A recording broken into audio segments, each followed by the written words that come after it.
Chapter 2281. You guys aren't from the God-blessed city, the owner of the dungeon suddenly said. Senior Sister and Madanzo didn't say anything. The owner of the dungeon, Alan, smiled and said, You guys don't have the smell of the people from the God-blessed city. You guys should be from another city-state. Also, this city-state might have been conquered not long ago. This guess was in line with Senior Sister Yulia's appearance when she appeared in the City of God Protection. She didn't seem to fit in with the city at all. But don't worry, I'm not interested in finding out where you guys came from, the owner of the dungeon said calmly. The owner of the dungeon said indifferently, In this land, no matter what your origin is, you will eventually become the plaything of the vampires. No one can escape from this fate. Demons were rampant in this page world. However, above the demons there were races like vampires, and they had the ability to enslave demons. Senior Sister Yulia learned from her cellmate, a moldy bread, that the vampires used to rule the world and had absolute dominance. However, after the Great War, the vampires faced the regression of their race. After a long period of time, the humans began to become stronger, and the God's Blessing Church, a special organization that fought against the remaining vampires, was born. However, with the revival of the vampire's true ancestor, the vampires who were hunted down became stronger again. Not only did they conquer the God-blessed city, but they even swept the world again. Senior Sister Yulia pondered for a moment before asking, What exactly is the selection you mentioned? The owner of the dungeon said calmly, If you guys agree, I'll arrange some necessary training for you guys. As for the content of the selection, I'm sorry, but even I don't know. Even you don't know? Senior Sister Yulia was surprised. The owner of the dungeon said helplessly, Everything depends on the will of the ruler in the castle. Unfortunately, the real owner of the God-blessed city is a very fickle person. However, I can give you guys targeted training based on the previous selections. However, you guys have to be prepared because you don't have much time left. Metatro could not help but frown. He could sense a hint of being chased away by the owner of the dungeon. The owner of the dungeon said, Originally, I didn't plan to participate in this selection because I didn't have any suitable candidates, until you guys appeared. Senior Sister Yulia said subconsciously, So, other than you, someone else will provide people to participate in the selection? The owner of the dungeon said calmly, In this place, I'm not the only one who knows how to sell slaves. Besides, no one said that only slave merchants of the God-blessed city lord. The ruler of the God-blessed city is a high-ranking noble even among the vampires. The rulers of the nearby small city-states will also have some thoughts. Senior Sister and Madanzo looked at each other's words. Senior Sister SSSSS have 8 TTTS God-blessed city. The master of the dungeon said indifferently, It's only good if you win. The conversation at the banquet was obviously not satisfactory. They were now staying in the room arranged by the owner of the dungeon. Compared to the environment in the dungeon, it was 10 times better. However, their situation seemed to be worse. Senior Sister Yulia touched the metal collar on her neck. This was what the owner of the dungeon, Alan, asked someone to put on them when they left. The collar only had one function, which was to prevent them from escaping halfway. This thing could explode, and the remote control was in the hands of the owner of the dungeon. It was a product of the Holy See before the God-blessed city was conquered. Senior, what do vampires like? Senior Sister Yulia suddenly asked. Don't you know? Madanzo said casually. Blood, what else can it be? Of course, she knew that.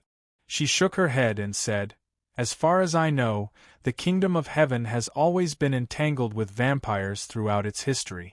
Senior, you have been a traitor in the kingdom of heaven for so long, so you should be very familiar with vampires. Perhaps you know something that others don't. Madanzo instantly rolled her eyes. What do you mean by being a traitor in the kingdom of heaven for so long? These words. He already knew that I was a traitor who was disloyal and could not be nurtured properly, okay? Madanzo simply turned off the light, covered herself with the blanket and went to sleep. This body is so weak that it has eggs. Well, it doesn't have eggs, then it has eggs. It seems that it doesn't have eggs either. In short, it was sad. The lessons arranged by the owner of the dungeon were quite complicated. However, they were basically used to train aristocratic etiquette. In the middle, there would be some miscellaneous lessons such as horsemanship, sword fighting, astronomy, geography, and so on. This page world gave a senior sister Yulia and Madanzo the power buff, but it didn't reduce their intelligence. Although the training mission was heavy, it wasn't difficult for them. On the other hand, K. Lily seemed to have a hard time and couldn't keep up with the pace. On the third day, she was even pulled out by the owner of the dungeon, Alan, for other training. Selin didn't need to be trained, she wouldn't wake up at all. However, the owner of the dungeon didn't abandon Selin. Instead, he ordered a maid to take care of her. This was the condition that Madanzo agreed to participate in the selection, the only condition. As for the owner of the dungeon, other than the fact that he called himself Alan and vaguely revealed that he was a human aristocrat before God Bless City was destroyed, a senior sister Yulia couldn't find any information about him. He always wore an iron mask and never showed his true face, which made him seem mysterious. Unknowingly, 10 days of training passed by in a flash. You guys really surprised me. Not only did you complete the training program ahead of time, but your results were also above the standard. As for Miss K. Lily, you guys also gained something. Not bad, not bad. After the last day of training, the owner of the dungeon once again held a sumptuous banquet to entertain the 3 people who completed the training. This was also the first time that Yulia and Madanzo saw K. Lily in the past 10 days, and they were slightly shocked. The girl in front of them was elegant, luxurious, and wore a long dress. She constantly revealed a soul-stirring charm. They didn't even see the gloomy and autistic look in K. Lily's eyes when she first came to the page world. It was as if she was a different person. Are you okay? Yulia walked to the little maid who used to work in Rose Mansion, and asked in a low voice. I'm better than before, Miss Yulia, K. Lily said with a smile. Miss Yulia, don't you like the current me? I like the current you. Yulia narrowed her eyes and said with a smile. K. Lily covered her mouth and laughed coquettishly. She didn't seem to care. The door of the hall opened, and the owner of the dungeon appeared again, accompanied by many beautiful maids. After a series of praises, the owner of the dungeon, Alan, said seriously, Tomorrow night will be an important moment that will change your future lives. For this reason, I specially prepared something for you guys. Some jewelry, one for each of you. Senior sister, Yulia, didn't expect that it would be such a flashy but impractical thing. Although wearing it would improve her overall image, she would rather have the owner of the dungeon provide her with a sharp dagger. However, in the end she, Madanzo, and K. Lily were at most beautifully packaged goods. She casually put on a pair of gemstone earrings in front of her, and began to carefully listen to the details that the owner of the dungeon provided about the selection. It was a forbidden area that couldn't be entered casually, the original location of the headquarters of the God Bless Church. This was the consensus of all the strongholds in the God Bless City. It was the territory of the ruler, the vampire upper-level nobles. However, some people who weren't afraid of death would sneak in with a trace of luck. However, at sunrise, the intruders' corpses would appear on the square of the God Bless Church as headquarters. Their corpses would be pierced through by a huge metal spike, and they would appear in front of everyone like an exhibit, warning those who wanted to get lucky. At night, a few horse-drawn carriages slowly drove into the forbidden area. Yulia quietly lifted the curtain and looked outside. She saw 1 or 2 horse-drawn carriages coming out from different streets. They seemed to be people who were participating in this selection. There seems to be a lot of people. Because the bounty increased. The owner of the dungeon, Alan, slowly said, I just received the news today. The person in the castle will give the winner twice the bounty. Therefore, some people who were watching can't sit still anymore. He suddenly increased the bounty? Madanzo frowned. The dungeon owner said calmly, I told you that the owner of the castle is a fickle guy. He can increase the bounty or decrease it temporarily. All of this is just a game to kill time for him. However, you guys are willing to play this game. Yulia sneered. She realized that she could argue with this dungeon owner. As long as she didn't go too far, this dungeon owner was quite patient. Maybe it was because of his cultivation as a human noble? What's that? Madanzo's voice suddenly sounded. There was a hint of surprise in his voice. This was something that Senior Yulia rarely heard. This was because most of the time, Senior 11th's shock and astonishment were all fake. However, this time it seemed very real.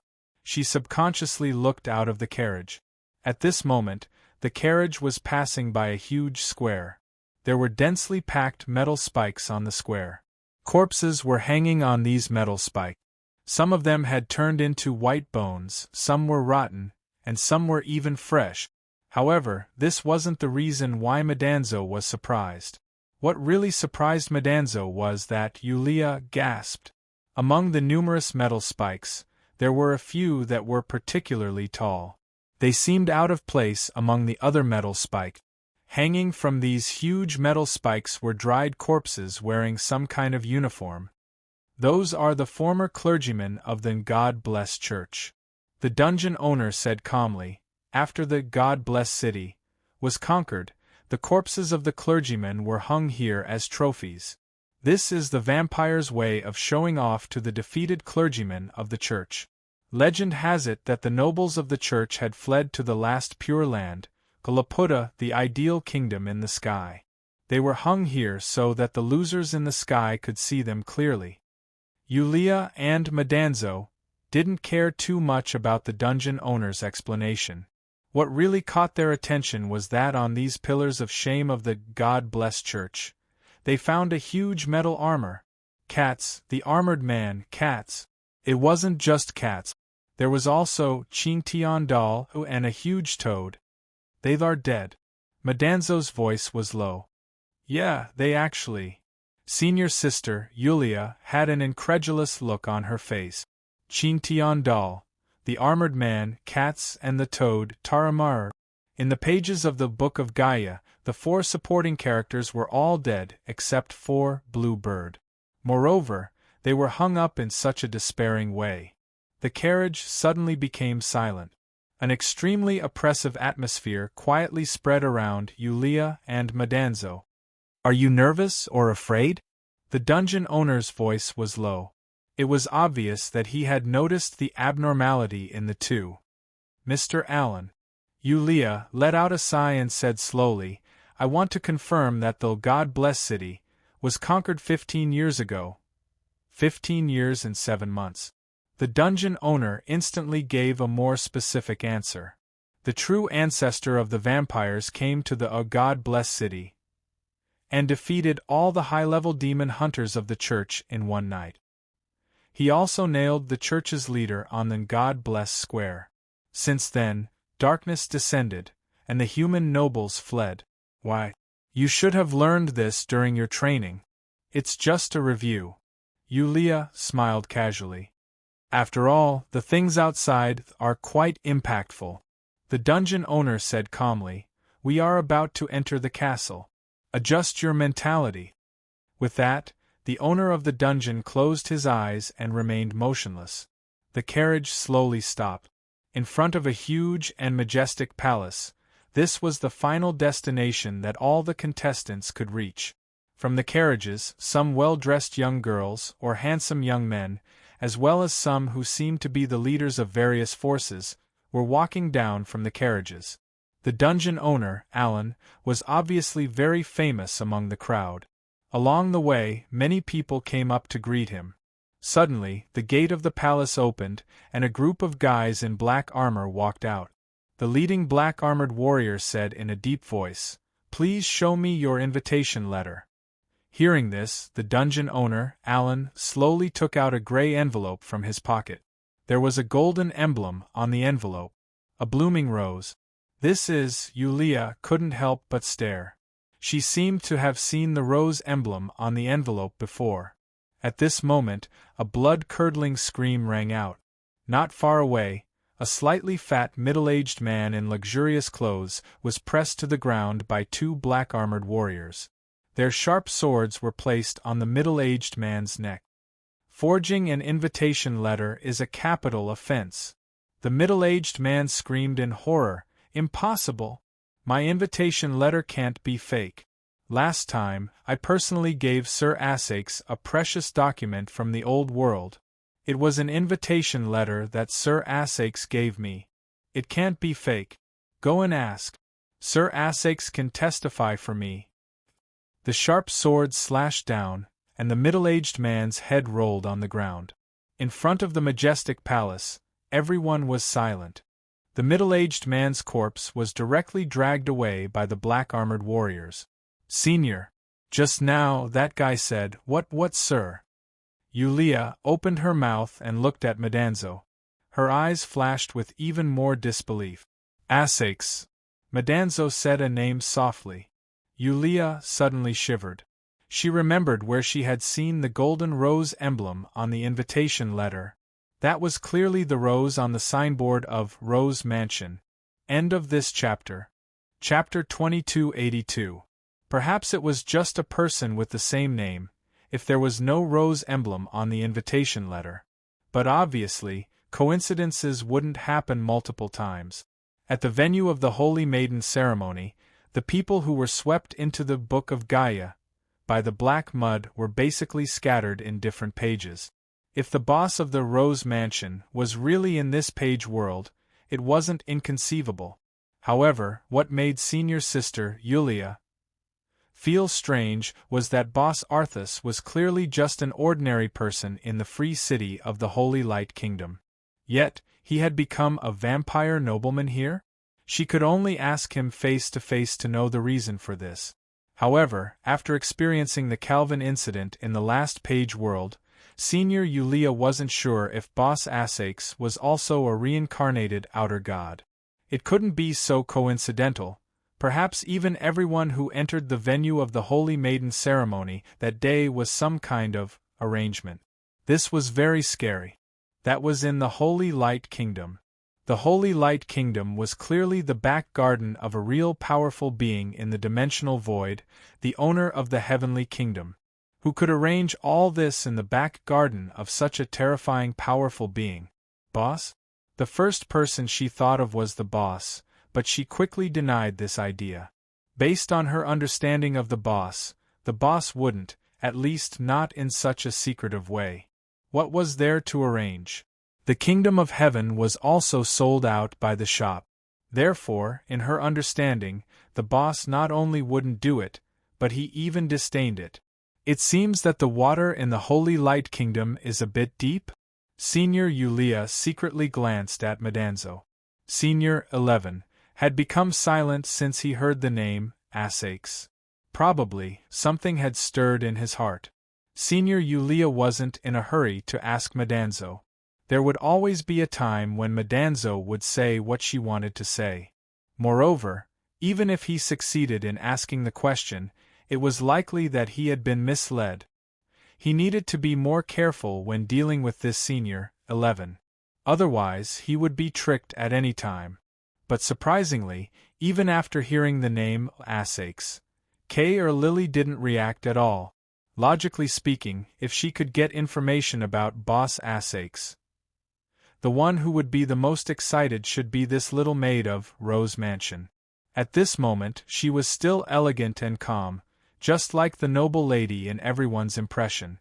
Kay or Lily was secretly pulled out by the owner of the dungeon, Alan, for another 10 days of training. Who knows how the owner of this dungeon trained her? Or should I say train? Many restricted scenes flashed through Yulia's mind. The commotion in front of the glorious palace quickly subsided. Under the fierce gaze of the black-armored warrior, the people who came to participate in the selection carefully followed the instructions and walked into the glorious palace in fear. The palace originally belonged to the God-blessed church, and it was remodeled to become what it was today. However, the main structure obviously didn't change. The religious aura here was still very strong. Someone might have sneaked in, Madanzo suddenly whispered in Yulia's ear. This was the first time it spoke after remaining silent in front of the door. You mean that invitation letter? Yulia quickly reacted. Madanzo only nodded and then muted it again. Yulia began to recall the details of the commotion just now. That guy who was directly beheaded by the black-armored warrior didn't look like someone who was stubborn after being exposed for forging an invitation letter originally, with the fear that people had toward this vampire noble. No one would dare to forge an invitation letter to get through. There were still many corpses hanging on the square outside.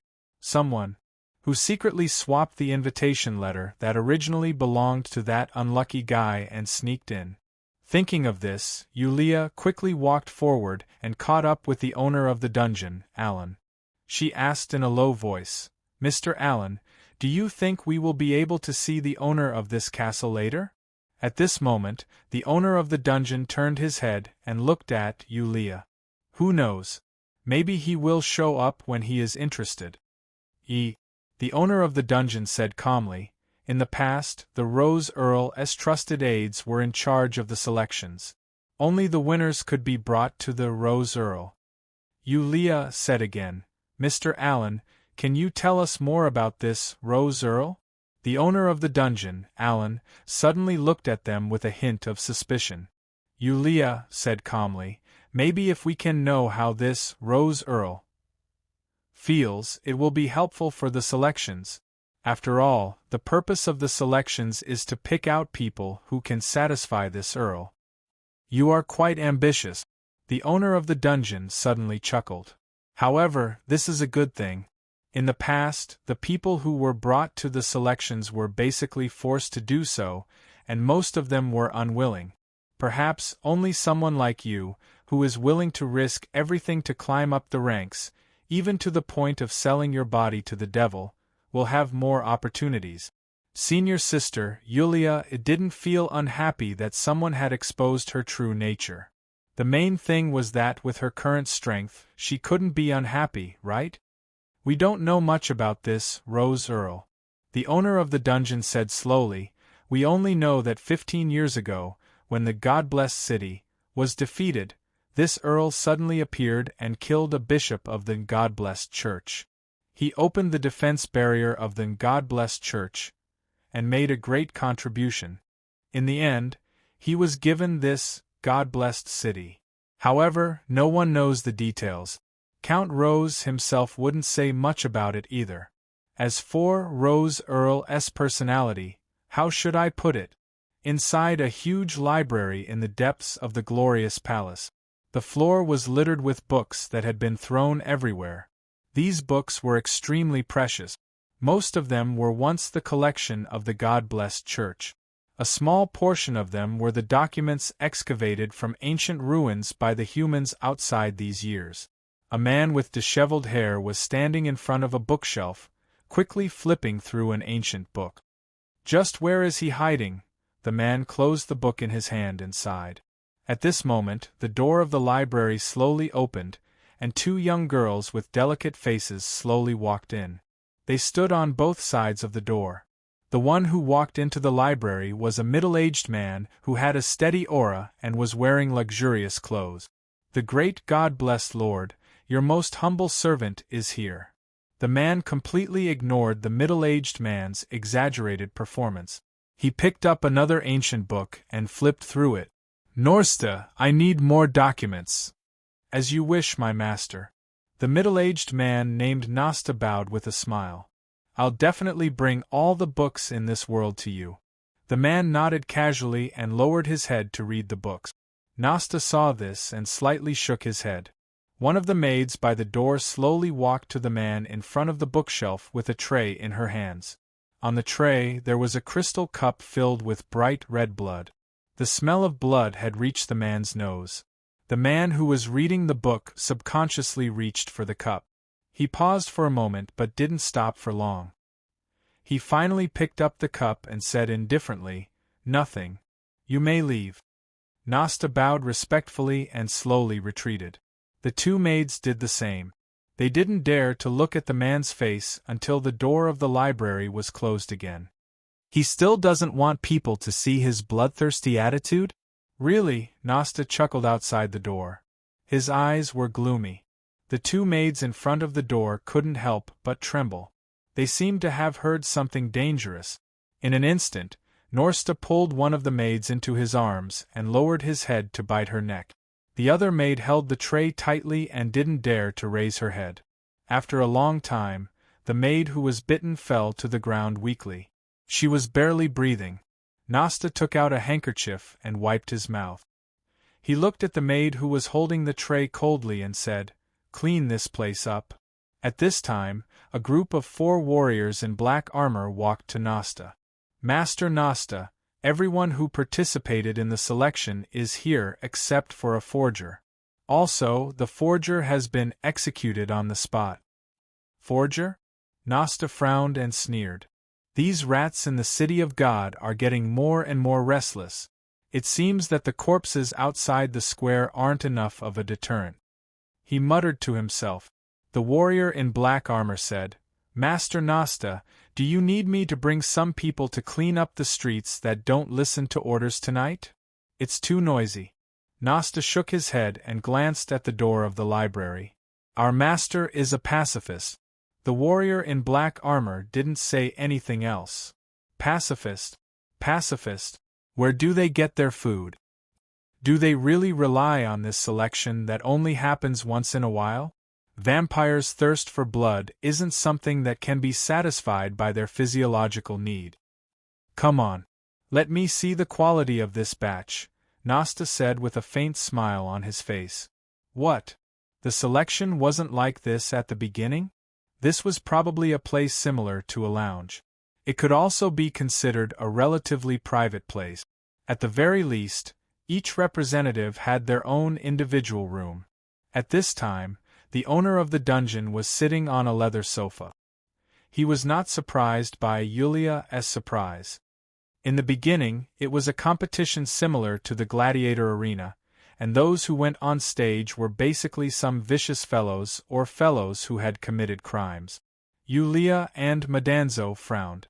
The dungeon owner's voice sounded again. It was an arena of death. Someone would die in each battle. However, the losers didn't die in the hands of the winners. Instead, they died in the hands of the spectators. There are spectators. Yulia froze. In this castle, Rose Earl isn't the only vampire. The dungeon owner sneered. Did you see the warriors in black armor at the entrance? Those were the ones who degenerated and became vampires. Back in the arena, the losers would be turned into tributes and food for the vampires. Their blood would be sucked clean by those hungry beasts in an instant.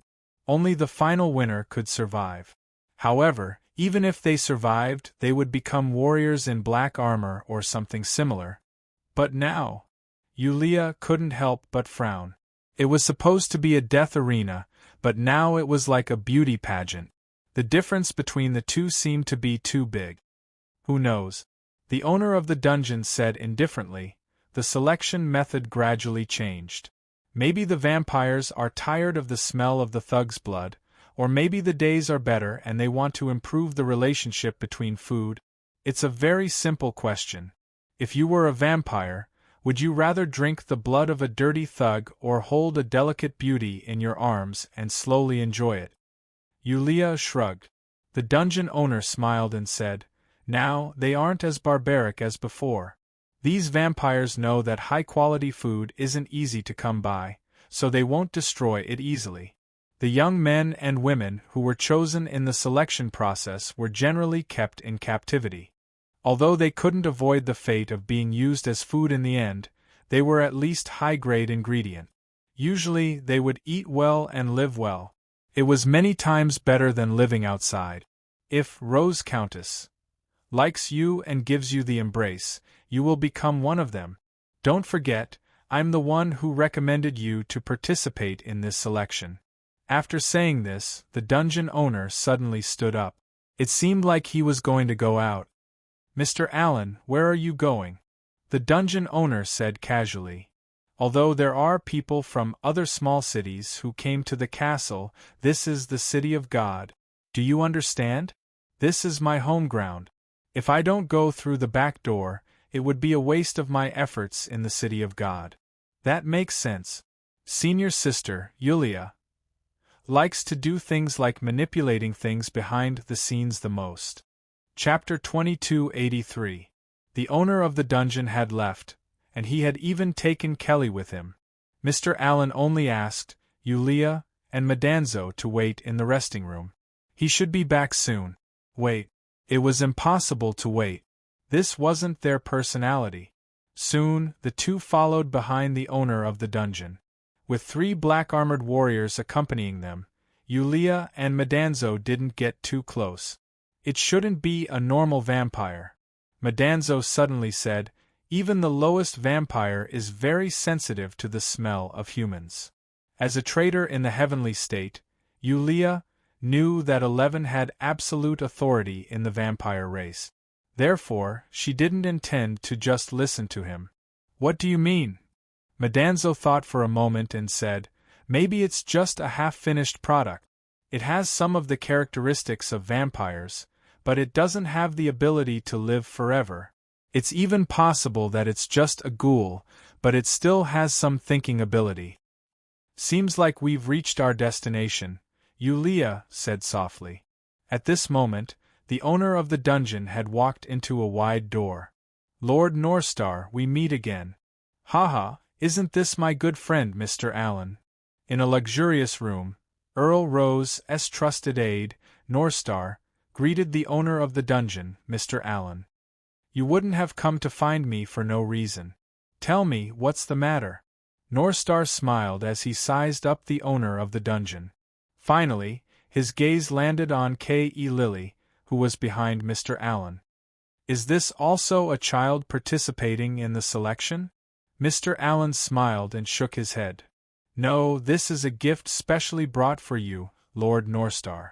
Northstar's eyes lit up, and the smile on his face became even brighter. The person in front of him was the biggest slave merchant in the God-blessed city.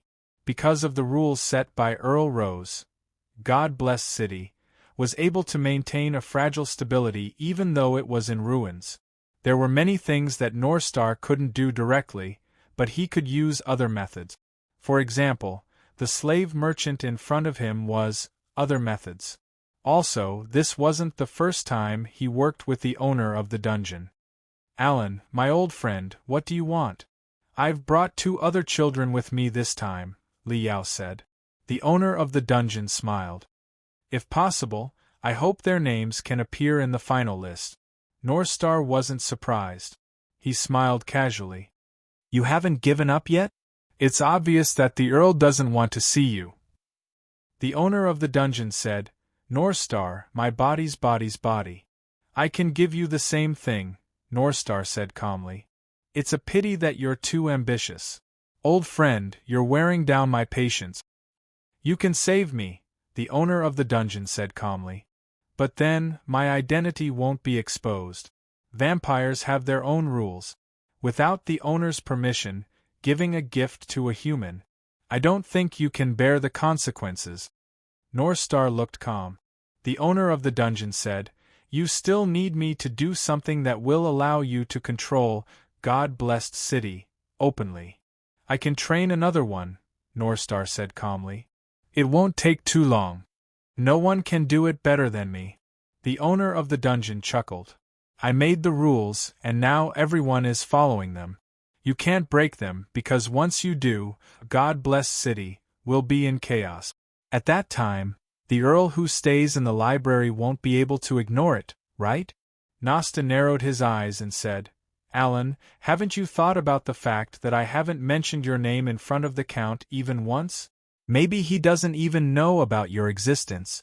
In this castle, as long as I want, even a fly can't enter the library.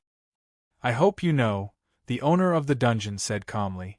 The owner of the dungeon said calmly, as long as I want to, there will be an unprecedented riot in the city of God blessing. The Earl made many rules, and he probably thought that those rules were being followed well. I wonder what he'll think if he knows that these rules have been broken. Northstar leaned back and said calmly, You can't walk out of the castle. I don't need to walk out of here, the owner of the dungeon said calmly. Every time I come here, I'm thinking that I can't leave. Lord Northstar, you don't really think that I'll come here without any preparation, do you?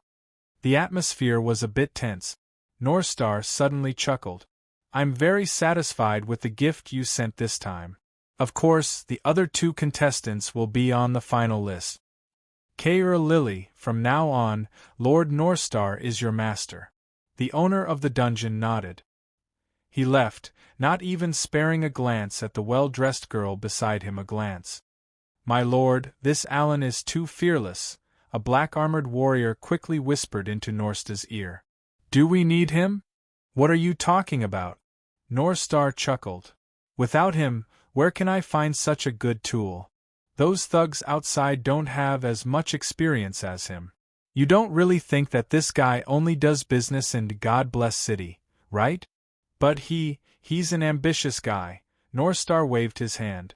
Norsta waved his hand and said, But in the end, he's just a human.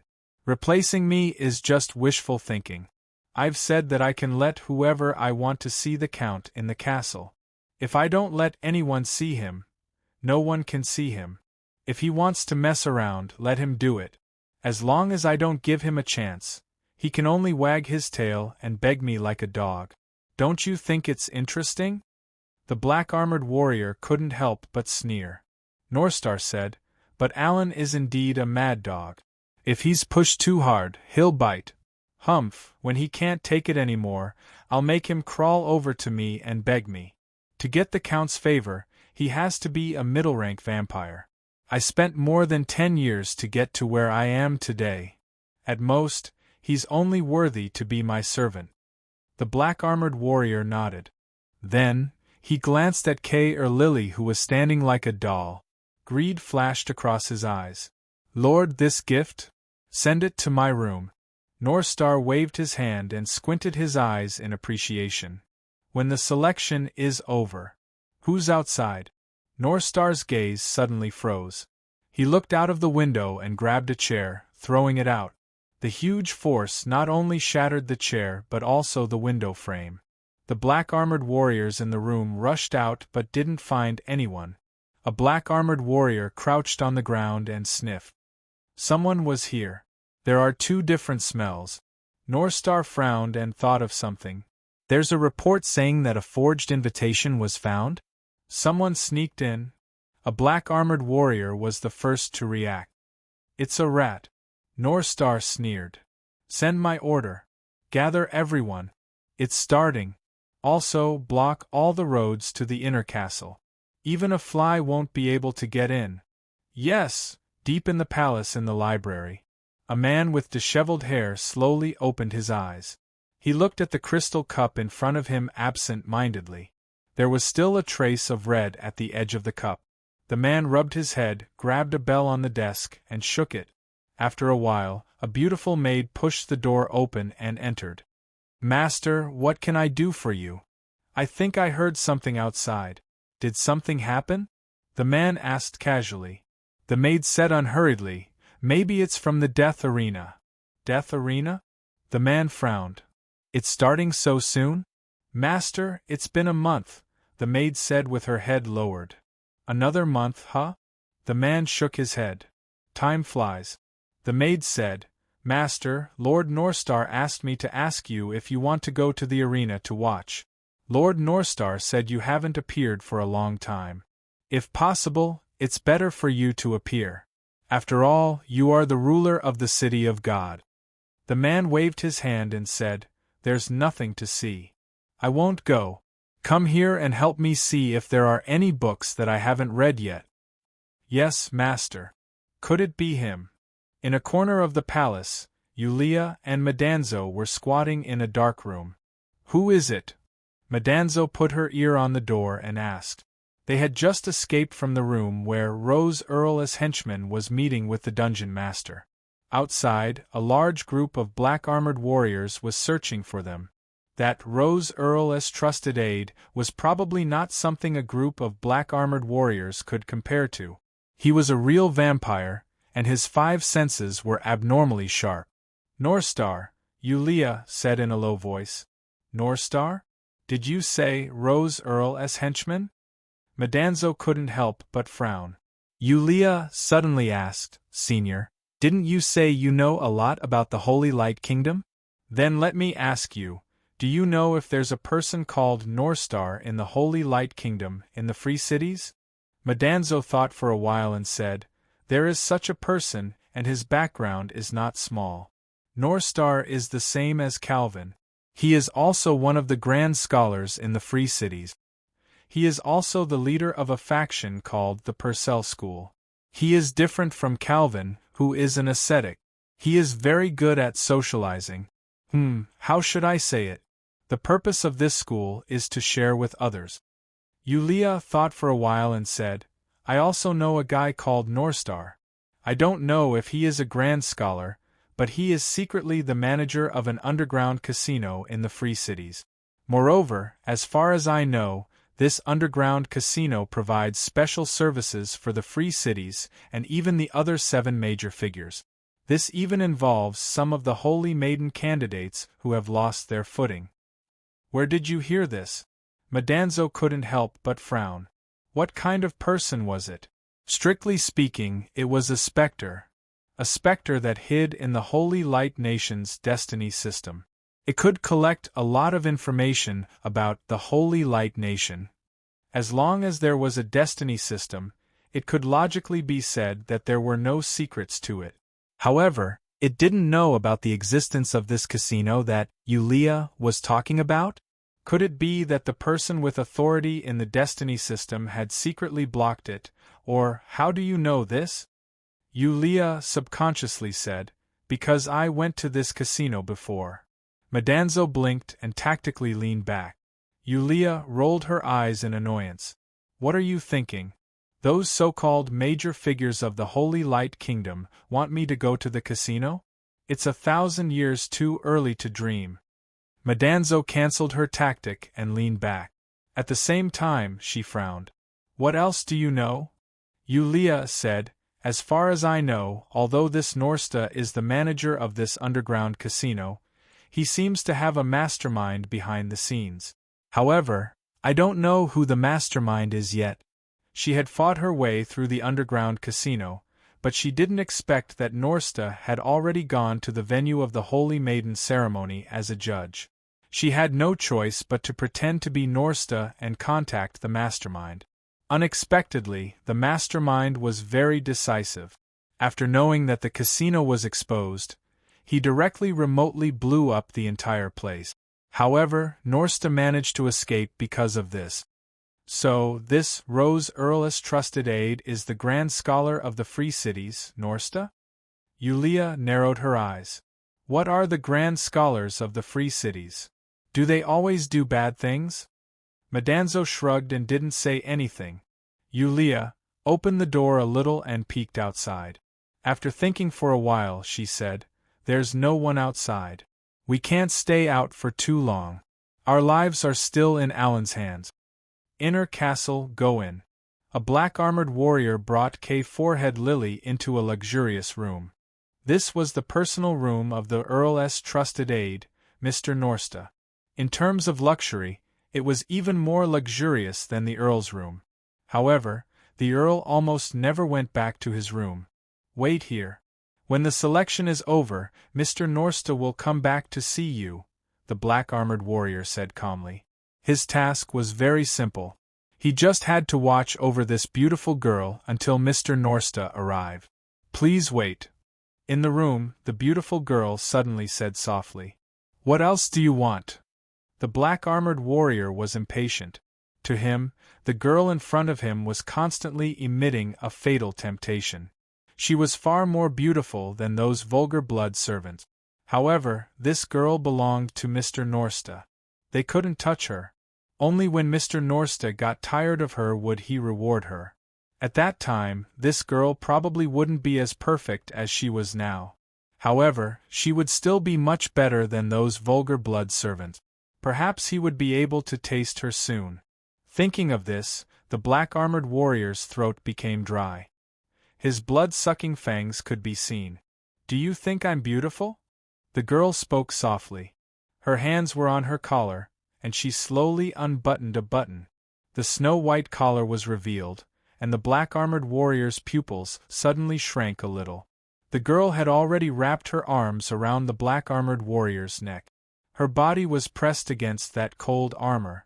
She even bit her lips so hard that they bled, staining them with a touch of dark red. The black-armored warrior's eyes suddenly became excited. His lips trembled. His blood-sucking fangs were completely exposed.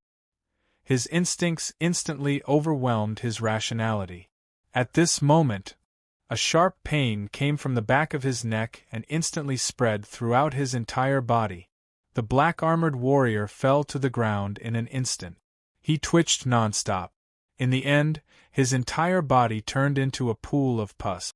Kalili expressionlessly looked at the liquid on the ground.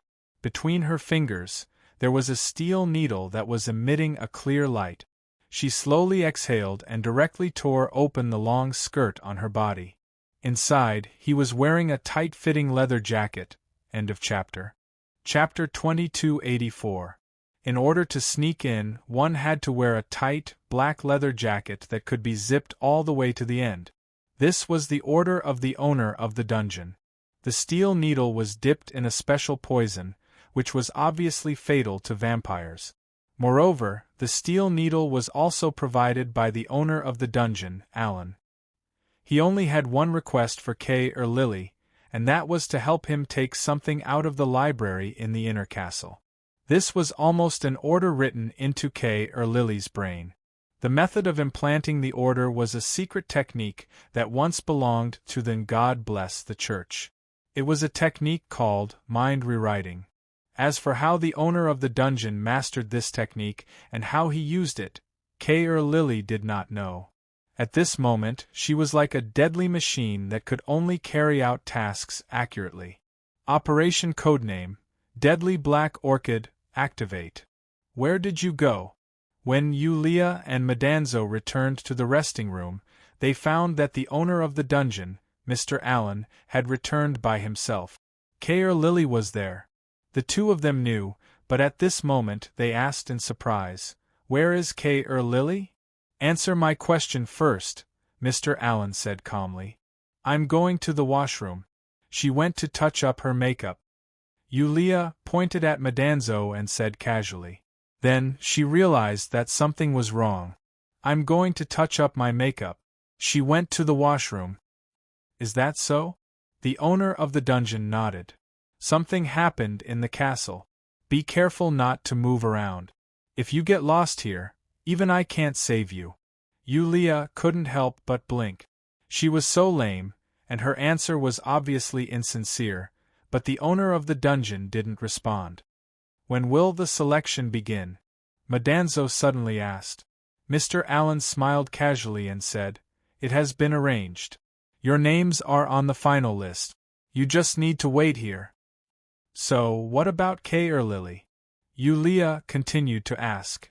"There's a price to pay for everything," the owner of the dungeon said indifferently. "She is not as outstanding as you all, but she can use her remaining heat to illuminate your path forward. This guy is quite suitable to be a scammer." Yulia shrugged. Time slowly passed. They did not continue to communicate. Yulia felt that Mr. Allen seemed to be waiting for something. Obviously, it was not the time of the final selection, but something more important. She could feel that under the calm exterior of the dungeon's owner, there was a faint trace of uneasiness and nervousness. "It's time." Suddenly, the door to the resting room opened. A black-armored warrior stood in front of the door and said coldly, "Come with me." The search did not yield satisfactory result. However, Norsta didn't seem to be unhappy at all. Everything was still going according to plan. The initial selection was already over, and the young men and women who didn't make the cut were directly distributed to the black armored warriors who performed outstandingly. There were only 10 names left on the final list. The person who received the list had already sent it to Norsta. "Which two are the candidates sent by Alan?" Norsta asked casually. "The first and second names on the list, Mr. Norsta." "Okay." Norsta picked up the list and glanced at it casually. Actually, he did not care who was really sent. Everything was just for show. However, when he saw the second name on the list, his expression changed slightly. "Yulia?" The slight change in Norsta's expression did not escape the observation of his subordinates. "Mr. Norsta, is there a problem?" Norsta shook his head. His expression was uncertain. At this moment, the door of the hall slowly opened. The candidates on the final list were led into the hall by their respective referees. 7 girls and 3 boys. The black-armored warriors in the hall did not hide the passion in their eyes. A grand banquet would be held here soon. Except for the winner, the rest would become delicious food in this hall. This was a chance to indulge themselves only once in a while. Bloodthirsty people like them had long been unable to endure their hunger. "Is it really her? How?" Through the hazy curtain, Norsta's gaze landed on one of the girls. He took a deep breath, as if he had made a decision. Finally, the Count's trusted aide, Lord Norsta, suddenly waved his hand at his subordinates as if he was giving them some orders. The 10 boys and girls were all waiting silently in the hall at this moment. They were like objects on display. At this moment, the owner of the dungeon, Alan, was gathering with the bosses of other strongholds on the second floor of the hall. They were waiting for the final result. It was also a form of communication. Due to the situation in the City of God's Protection, there were many conflicts between the different factions. A large-scale meeting between the leaders would only happen when the castle held a selection. The quality of the rewards this time is very high. It's hard to say who will win this time. No matter who it is, the rewards this time are much higher than before. The winner, don't you want to share some of the rewards to reward everyone? That depends on Mr. Allen's intentions. After all, unless Mr. Allen doesn't come, it is always Mr. Allen's home field. Instantly, all the light from the door gathered on the owner of the dungeon. "Recently, I have received a batch of slaves from the outer city. If you are interested, come to my dungeon and choose one." Generous! Generous! Right at this moment, a black-armored warrior slowly arrived in front of the 10 boys and girls. The leaders and big shots on the spectators' stand immediately focused their attention and calmed down. Although they were praising the owner of the dungeon, Alan, on the surface, they all wanted to be the one who won the competition. The reward of the winner was enough for them to live a good life in their territory for 1 or 2 months. "Number 2, Yulia, step forward," the black-armored warrior said calmly. "Congratulations, you have passed the final selection and become the winner." The hall was silent. Except for Madanzo, the other 8 boys and girls all looked pale. They stood there in a daze. Some even collapsed on the ground. Some even cried. Those who were able to come here knew what would happen to the losers. Facing this situation, Yulia was confused. However, she vaguely grasped something in her heart. She subconsciously looked behind the veil. She didn't have any supernatural power, but her sixth sense was still there. Someone was watching her from the moment she entered the room. The only person she could think of was, as expected, it's Nasta. She had been using Yulia all this time. Yulia was a popular candidate for the Holy Maiden candidate of the Free Cities. Almost everyone knew about her. Not only that, Yulia was also a puppet behind the scenes of the underground casino in the Free Cities. The manager of the underground casino was the head of the Purcell School of the Free Cities, one of the great scholars, Nasta. The time in the page world was different.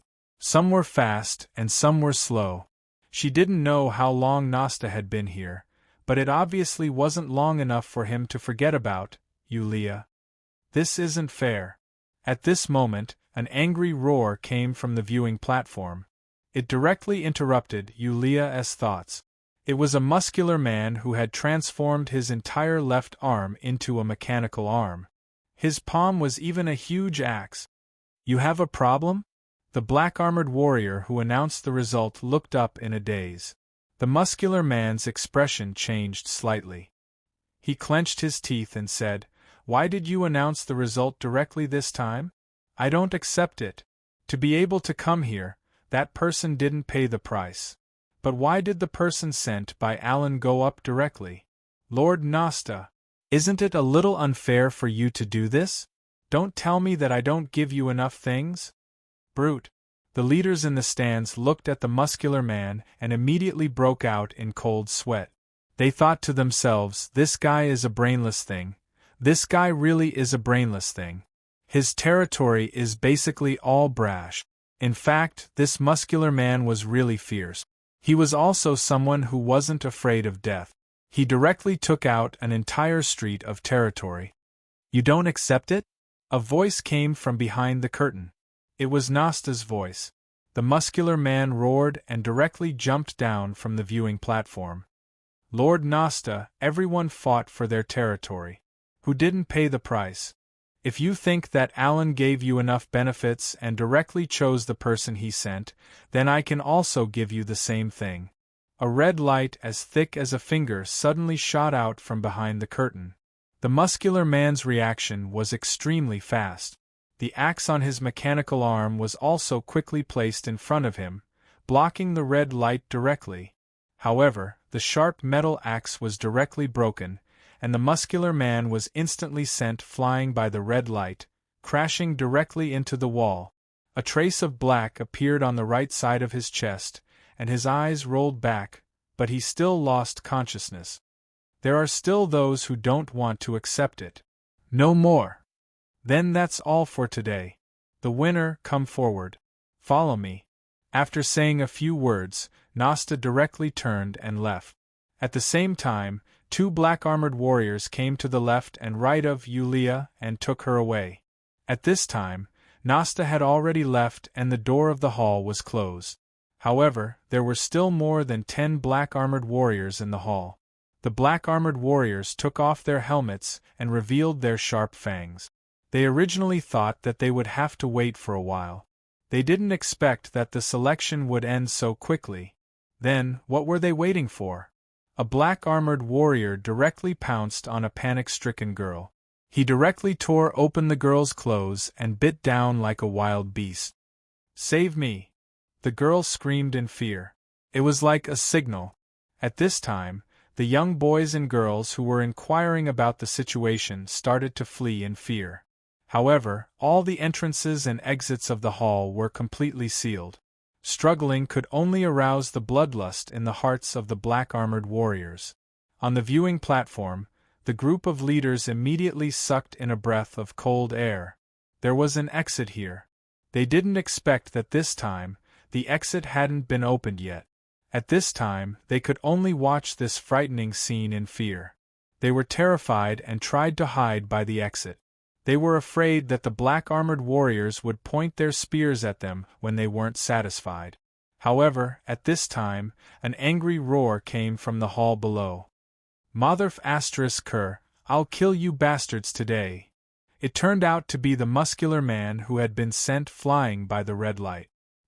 He stood up again, but his chest was still charred black. Unexpectedly, there was a faint metallic luster in the muscles under his chest. This guy, there was a steel plate buried in his chest. The axe on the metal arm had been broken. At this time, the muscular man directly twisted his wrist, revealing the black muzzle. Bang! Fire! In the hall, suddenly there was an explosion. This fellow. On the viewing platform, the owner of the dungeon stared in astonishment at the ferocious might of the muscular man in the hall. He couldn't help but gape. He slowly exhaled, and suddenly looked towards the group of cowardly fellows at the entrance. He quickly asked, "This person, who brought him here?" "How do I know? Isn't it your man, Lord Alan?" The owner of the dungeon shook his head. The leaders of the strongholds in front of the door were stunned. The owner of the dungeon said with a serious look, "The invitation of the unlucky guy before. It's him?" Everyone looked at the muscular man who was crazily firing at the vampire in the hall. As if thinking of something, their faces changed and they said, "No, he messed up our arrangement." The owner of the dungeon let out a sigh of relief. He twisted the scepter in his hand and pulled out a thin sword made of pure silver. "Then I'll stop pretending. Let's lay our cards on the table. The city of God has been ruled by Norsta for too long. It's time for a new owner." The leaders gritted their teeth and looked determined. "We'll do as you say." "Who's there? You're not allowed here." In front of the library, a beautiful maid yelled. At this moment, a black shadow flew over, and then the maid's eyes turned black, and she instantly fell to the ground. After the girl in black skin-tight leather silently put down the maid, she looked at the door of the library. Some of her skills were acquired in the past 10 days of training, but most of them were acquired from the pilot training in the last page world.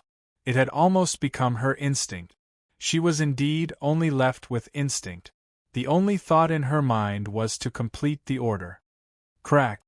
The door to the library gently opened, and the young girl slowly extended a leg through the door. Then, her body pressed against the door, and she turned around and entered, almost without making the slightest sound. "Didn't I tell you not to disturb me? It's not time to eat yet, I'm not hungry." A slightly irritated voice came from a row of bookshelves. There was also the sound of footsteps coming out. The girl lowered her body and bent her body. Then, she rushed to the source of the footsteps. Between her fingers, she was still holding a steel needle that was glowing with green light. A man with disheveled hair suddenly appeared in front of the girl. "Kair Lily." The girl didn't say anything and stabbed the steel needle in her hand toward the man with disheveled hair. However, the man didn't move at all, as if he was struck by lightning. He just let the steel needle pierce his chest. Instantly, the man with disheveled hair disappeared. The girl's attack missed. When she realized what happened, the man with disheveled hair had already appeared behind her and grabbed the girl's hand that was holding the steel needle. "Stop fooling around, I'll deduct your salary." End of chapter. Chapter 2285. The girl was dazed for a moment. In just an instant, she had more than one steel needle hidden in her hand that could deal a fatal blow to a vampire.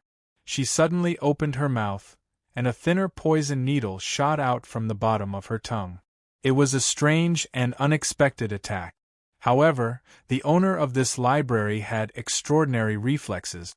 Although he looked dispirited, due to his race's special physique, his ability was improving day by day even if he did not deliberately train.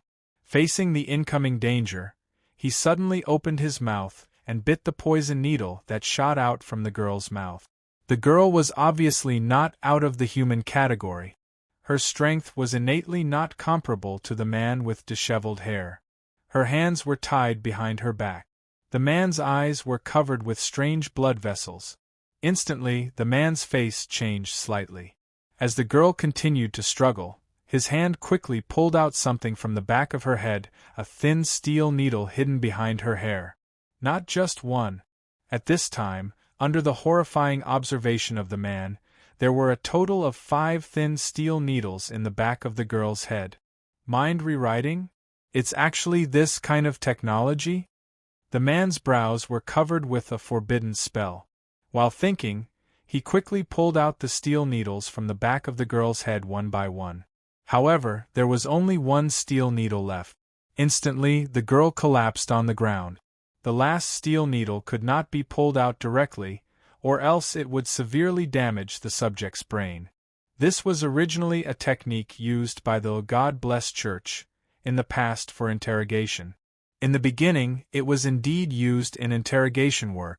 However, it gradually evolved into a common method used to train spies or men of sacrifice. In this library, there were most of the research materials of the God-blessed church. Among them, there were no documents related to mind rewriting. He had been hiding in this library for more than 10 years, so he knew the knowledge of this place like the back of his hand. After the church was destroyed, I almost controlled the flow of all knowledge, except for the blueprints of some facilities and weapon production lines that were plundered during the Battle of Annihilation, which could not be retrieved because it was too chaotic. Did the mind-rewriting technology also flow out at that time? The man looked at the girl who collapsed on the ground and frowned deeper. However, he quickly shook his head. Before the true curse of the vampires destroyed the God-blessed city, it had been 500 years since the vampires started to decline due to the war. The human nobles led by the God-blessed city had developed for 500 years, and they had developed and spread a lot of technology. Even though the vampires had revived 15 years ago and chased the last batch of humans to the last pure land in the sky, Laputa, the vampires had consciously started to eliminate all kinds of technology that humans had developed in the past 500 years. However, there were actually quite a number of vampires who were secretly hiding the technology of the God bless the Holy See. Some of them wanted to study it, some of them simply wanted to collect it. There was also a portion of them who felt that it was convenient to use it. Where is this place? The girl slowly woke up from her coma. When she raised her head and saw the face of the man in front of her, the girl's lips couldn't help but twitch a few times, and tears silently fell from her eyes. Her throat gurgled as if there was something stuck in her throat. At this moment, the girl was like a person who had lost her voice. Her hands suddenly grabbed the man's arms. "It's me. It's really me. You're not dreaming." The man said softly, "You still have a steel needle that I can't pull out for now. It might affect the language in your brain, but it won't affect your ability to understand. So, Kay or Lily, can you calm down? Now." The girl, Kay or Lily, quickly wiped her eyes, and after a few deep breaths, she slowly nodded. "First, I want to know how long you have been here, and how did you come to this castle?" The man asked patiently. He was too patient. However, this wasn't his nature. It was a passive habit that he had developed after trapping himself in the library for more than 10 years. After a few attempts, Kay or Lily slowly spat out a few words. "A month ago." "Alan. Selection. You came here more than a month ago?" The man frowned. "A person called Alan brought you here?" Kay or Lily silently nodded. "What is a selection?" the man asked in confusion. "Meet you." Kay or Lily pointed at the man. "Who is Alan?" The man lowered his head and muttered to himself for a moment.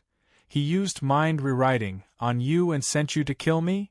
Kay or Lily shook her head, indicating that she didn't know. Due to the steel needle still stuck in her, most of her memories were in a mess. It wasn't a loss of memories, but a mess. She couldn't connect the dots, let alone describe it with words. Mind rewriting had a very serious side effect on the recipient's brain. Generally speaking, those who used this skill would have a password. This password was used to open the recipient's switch. Without a doubt, if he wanted to solve the problem with Kay or Lily, he had to find the person who used the skill, Alan. After thinking about it, the man picked up the bell on the table and shook it. However, after a while, the door to the library didn't open. Kay or Lily acted like a child who had done something wrong. You killed the girl outside?" The man frowned. Kay or Lily quickly shook her head. "I fainted." "Vampire, kill, not live. It seems that the person who controlled you hates vampires."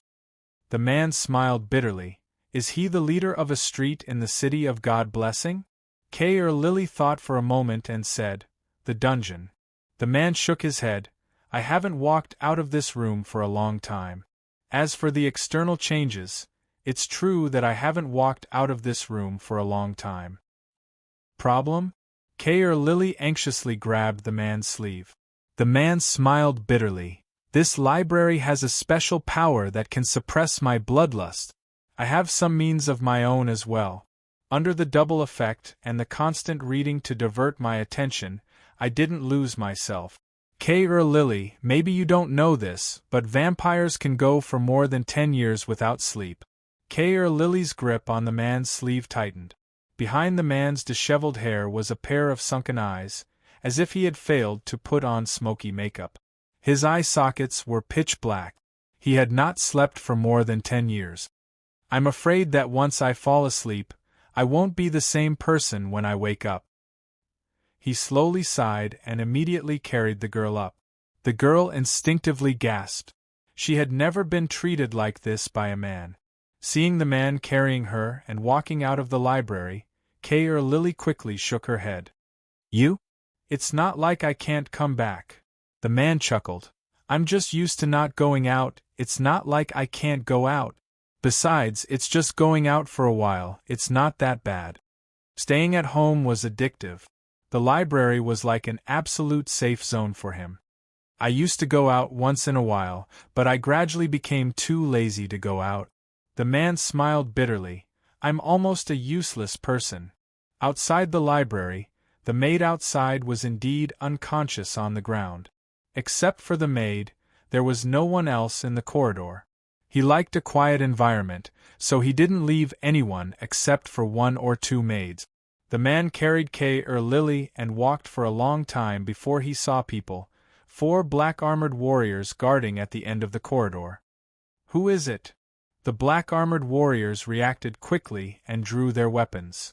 It's the Earl. The moment the weapon was drawn, the few black-armored warriors sucked in a breath of cold air. The man in front of her had messy hair, was wearing a wrinkled white shirt and pants, and was even barefoot. However, this was the real owner of the City of God's Protection, Rose Earl Arthaces, a noble of the vampires. Their master. Master, when did you come out? Now. The man. Essex tilted his head and looked at the black-armored warriors who were kneeling on the ground. You seem to be afraid that I'll come out? No, of course not. We're just...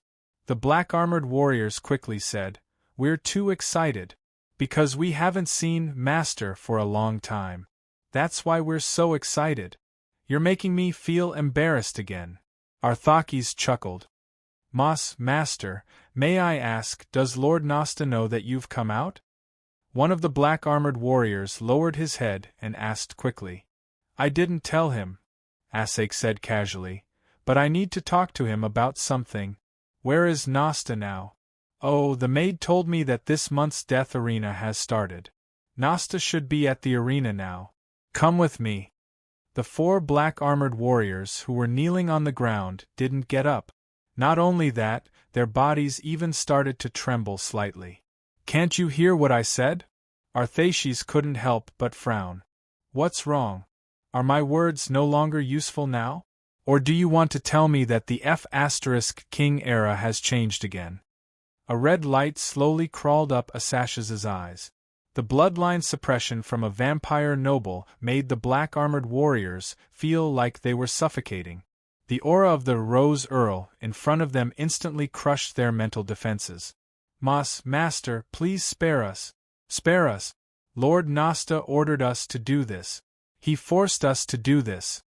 You can all leave now. This was another room. It was still as luxurious as before. Only Nosta and Yulia were left in the room. Nosta was standing in front of a huge floor-to-ceiling window with his back facing them. Outside the window was the quiet, heavenly blessing city. They could only vaguely see some faint lights that were like fireflies. It was not too much, not too little, but it was enough to show the number of forces on the streets of a heavenly blessing city. You're Yulia? Nosta finally said slowly. He turned around and sized up Yulia with his eagle-like eyes. Yes, Lord. At this time, senior sister Yulia lowered her head, and her body trembled slightly. Her voice also sounded very weak and scared. Raise your head and look at me, Nosta said indifferently. Take a good look at my face. See, do you remember who I am? Nord said indifferently.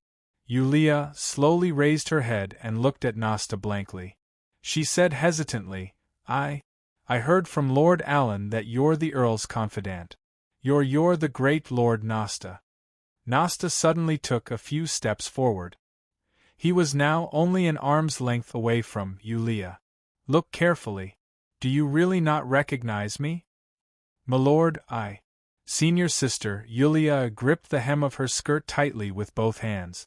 Her neck shrunk and her face was pale. How should I answer to be considered correct, just similar? Nasta frowned suspiciously. Then, he shook his head and muttered to himself, it doesn't matter if it's true or not. Soon, you'll have no choice but to obey me unconditionally. After saying that, Nasta grabbed Yulia's arm and opened her head with his other hand, revealing the snow-white skin on her neck. His fangs were already exposed. Yulia's eyes narrowed. At this moment, the door of the room opened in a hurry. Lord Nasta, something happened. A black-armored warrior walked out in a panic. Alan from the dungeon started a riot and killed several guards. They have mithril weapons from the demon hunters. Watch this woman closely. Don't let her escape. Nasta snorted coldly and threw Yulia onto the sofa. Then, he walked out of the room with a cold expression. Just as he walked out of the room, Nasta turned around and said fiercely, "No one is allowed to touch her." The black-armored warriors immediately fell silent.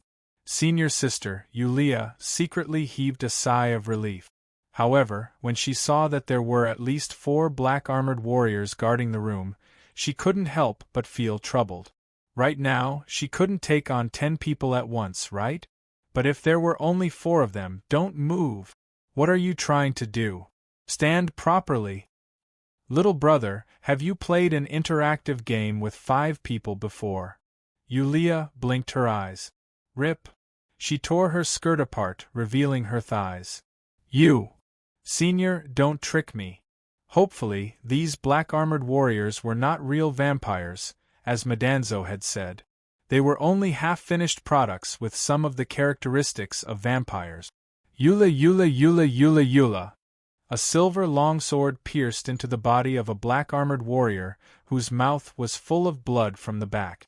The moment the longsword pierced into the black-armored warrior's body, thick smoke billowed out from the wound.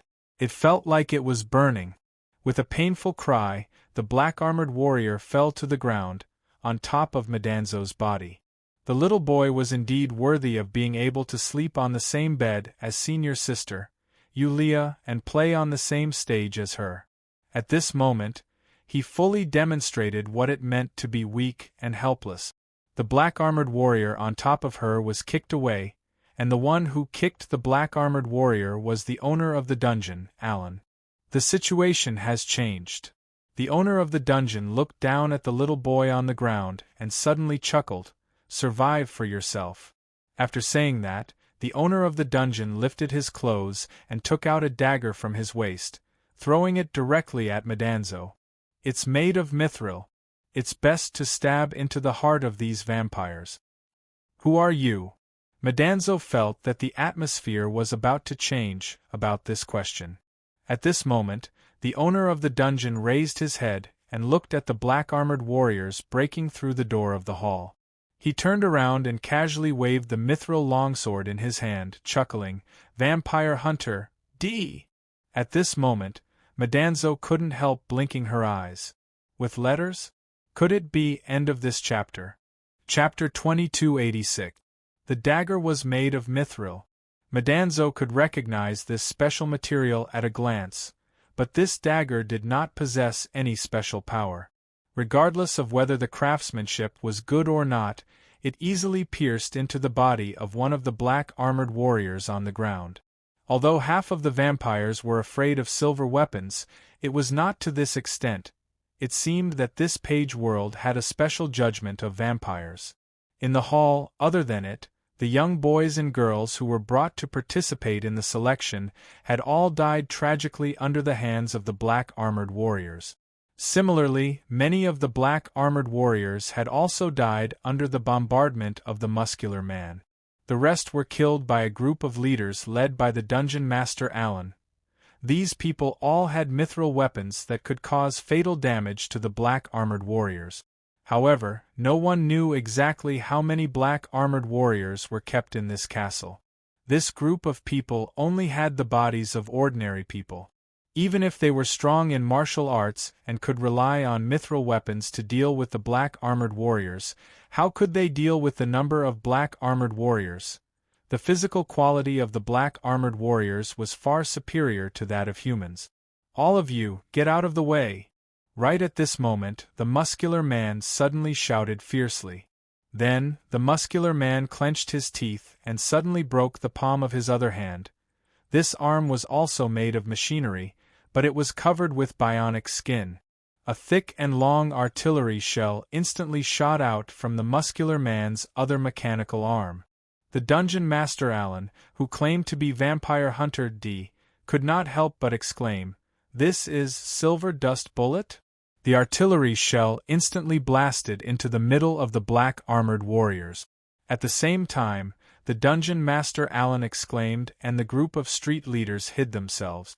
After the dazzling flash, there were bursts of mournful wailing sounds. Countless fine mithril fragments instantly exploded into the bodies of the black armored warriors, especially their faces. In the enclosed environment of the hall, nearly 2/3 of the black armored warriors fell. The mithril fragments entered their bodies and crazily eroded their flesh. The remaining black armored warriors could not help but tremble in fear.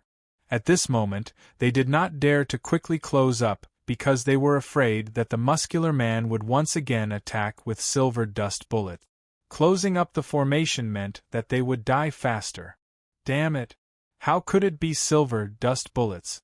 Haven't they all been destroyed? They looked in horror at this ruthless muscle-bound man. This was simply a god of death. Are you scared?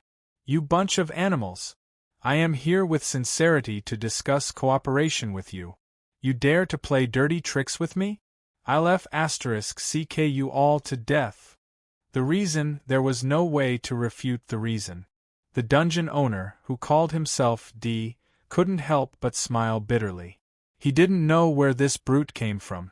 The only thing he could guess was that this guy must have used some sort of method to switch the invitation of the unlucky guy from before to sneak into the venue. However, this was also a good thing. With just this one Silver Dust Bullet, the situation was instantly reversed, and the pressure on him was greatly reduced. At the same time, Lily didn't respond. Could it be that she failed? Under the iron mask, no one knew what expression the owner of the dungeon was wearing. Ha ha ha ha. Trash. Trash. You bunch of trash. At this time, the muscular man was laughing wildly. Using the shock of the Silver Dust Bullets, he directly killed his way into the group of black-armored warriors. This group of black-armored warriors had a murderous look on their faces, but they had been comfortable in this glorious castle for too long and had long been accustomed to the obedience and reverence of humans. Now, the sudden threat of death made some of the black-armored warriors lose their will to resist. They still had the strength to fight, but they were already scared before the fight even started. Some of them even ran out of the door. Just as a black-armored warrior ran out of the door, a red light instantly pierced through his head. The red light didn't stop there. After piercing through the black-armored warrior's head, it still shot into the wall, creating a fist-sized hole. Then, a small piece of the wall suddenly shattered. "Master! Master Norsta!" Exclamations sounded. At the same time, a black shadow entered the hall. In the blink of an eye, Norsta, who was dressed in standard ceremonial attire, was standing with his hands behind his back, looking around with narrowed eyes. Everyone sucked in a breath of cold air. The strange ability that Norsta displayed was obviously not something that these black-armored warriors could compare with.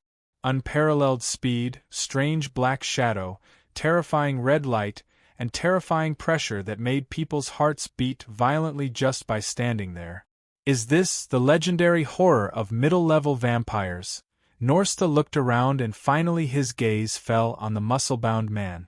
The silver dust floating in the air automatically bounced off his body. Silver Dust Bullet? I didn't expect you to have this kind of thing. Norsta sneered. But this kind of weapon is only useful against low-level guys. But the guys working under me are getting more and more lazy. They actually let people in with weapons. The muscle-bound man was now facing a formidable enemy.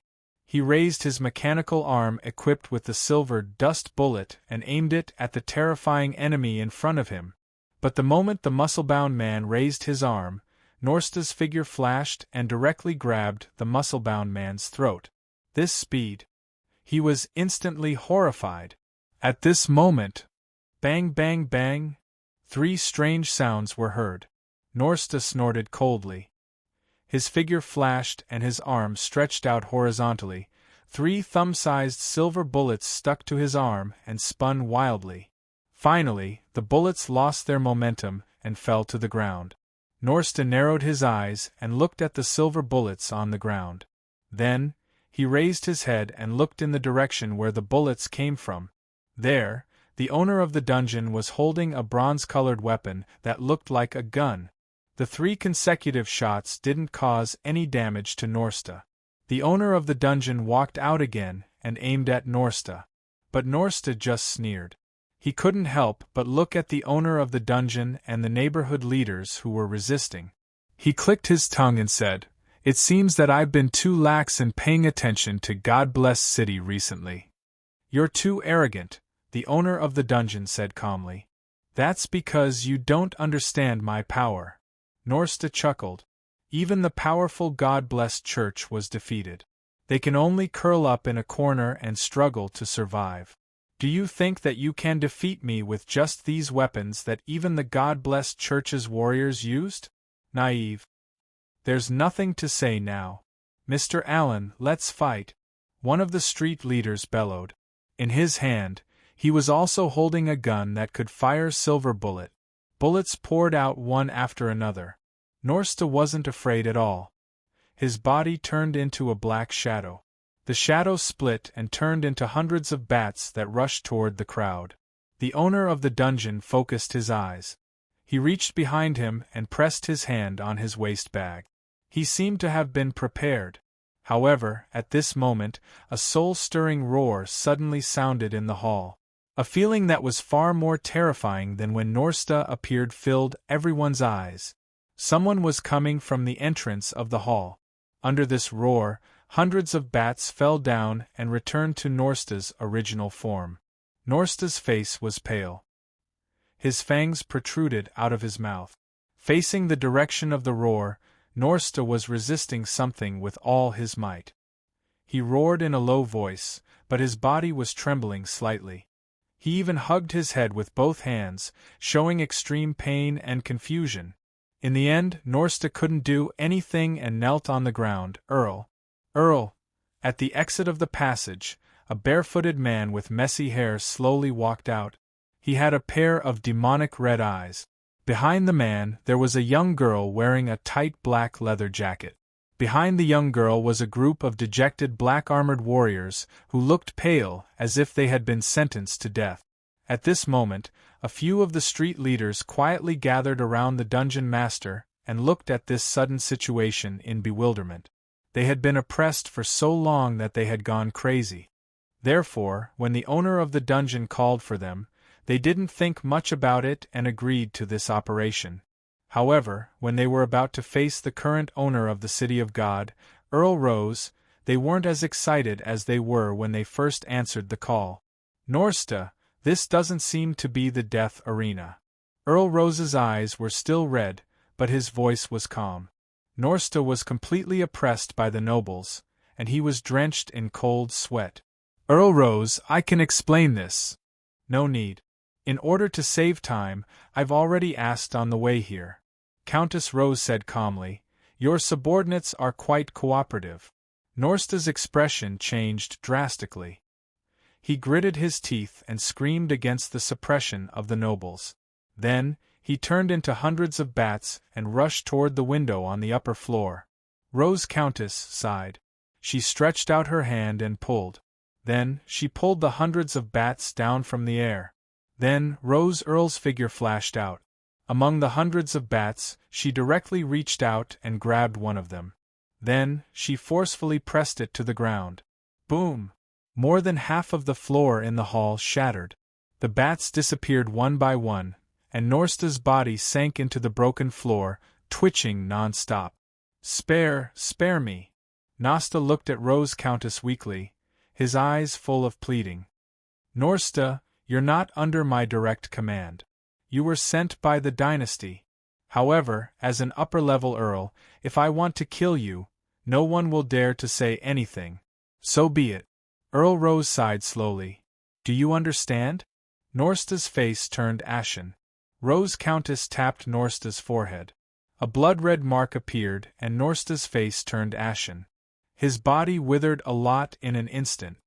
Send Norsta to the dungeon first. Without my permission, no one is allowed to come close. Rose Countess looked around at the silent warriors in black armor and said coldly, I am the ruler of this God-blessed city. The warriors in black armor brought Norsta, who had been stripped of his power, out of fear. However, the atmosphere in the hall was still tense. The dungeon owner's party was silently dealing with the Rose Countess in front of them. A drop of cold sweat slid down the back of the dungeon leader's neck. Why didn't you kill Norsta? He lied to you and broke your rules. He even controlled everything in secret. How can you tolerate that? The dungeon leader said slowly. Everyone's face tensed up.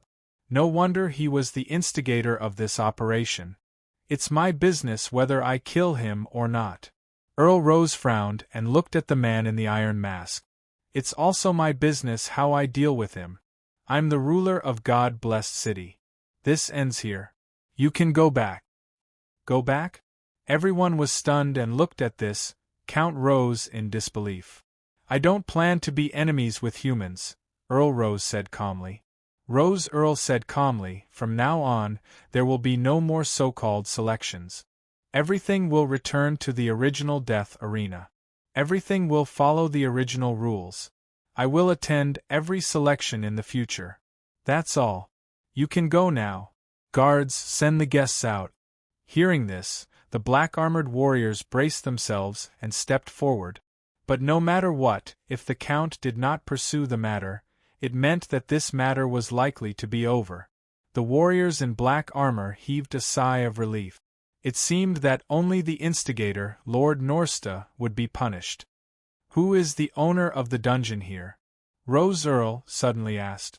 Everyone subconsciously turned their gazes to Mr. Allen. Mr. Allen could only silently take a step forward. You stay. The Earl of Rose said indifferently. Then, as if he had noticed something, he glanced behind. You stay too. He was looking at the muscular man who had just escaped from Norsta's clutches when no one was paying attention. He was trying to sneak away. Kill me if you want. If I frown, I'll... Oh, kill him then. Earl Rose. I'm willing to stay. While cleaning up the corpses, the black-armored warriors realized that two people were missing. One of them was the girl that Norsta had taken away, the one who was supposed to be the victor. The other one was the youngest one among the 10 boys and girls on the list. Quick, report it. You guys have no morals. Senior sister Yulia was mentioned at this moment. She had reached the level where she could fight 4 people. Then, 6 warriors in black armor rushed in and pinned her to the ground. She couldn't turn into mist, couldn't use star creation, and didn't have the ability to break the limits of the human body. As for spirit explosion, it was a last resort. Anyway, she tried her best. Take her away. Earl Rose wants to see her. Far away in the sky. In Laputa, which was known as the last pure land of the human race, after more than 10 years of development, the human race reshaped a bustling capital city. In the new headquarters of the God-blessed Church, in the office of the Foreign Affairs Department, a noblewoman was reading the documents on her desk with her head lowered. Suddenly, a white pigeon flew in from the window and landed on the desk in front of the woman. It was a carrier pigeon. It brought some important information to the woman. After the woman carefully read this information, she fell into silence. After a long time, there was a knock on the door, which interrupted the woman's contemplation. The one who entered was a knight in golden armor. Lady Isabel, the Pope wants to see you. He has something to discuss with you. Got it. The woman nodded and lit up the note in her hand. Do you know what it is? The handsome knight said, I'm afraid it's about the distribution of resources. Those nobles are here to protest. A bunch of vermin. The woman, Lady Isabel sneered. Let's go. Don't let the Pope wait for too long. End of chapter. Chapter 2287.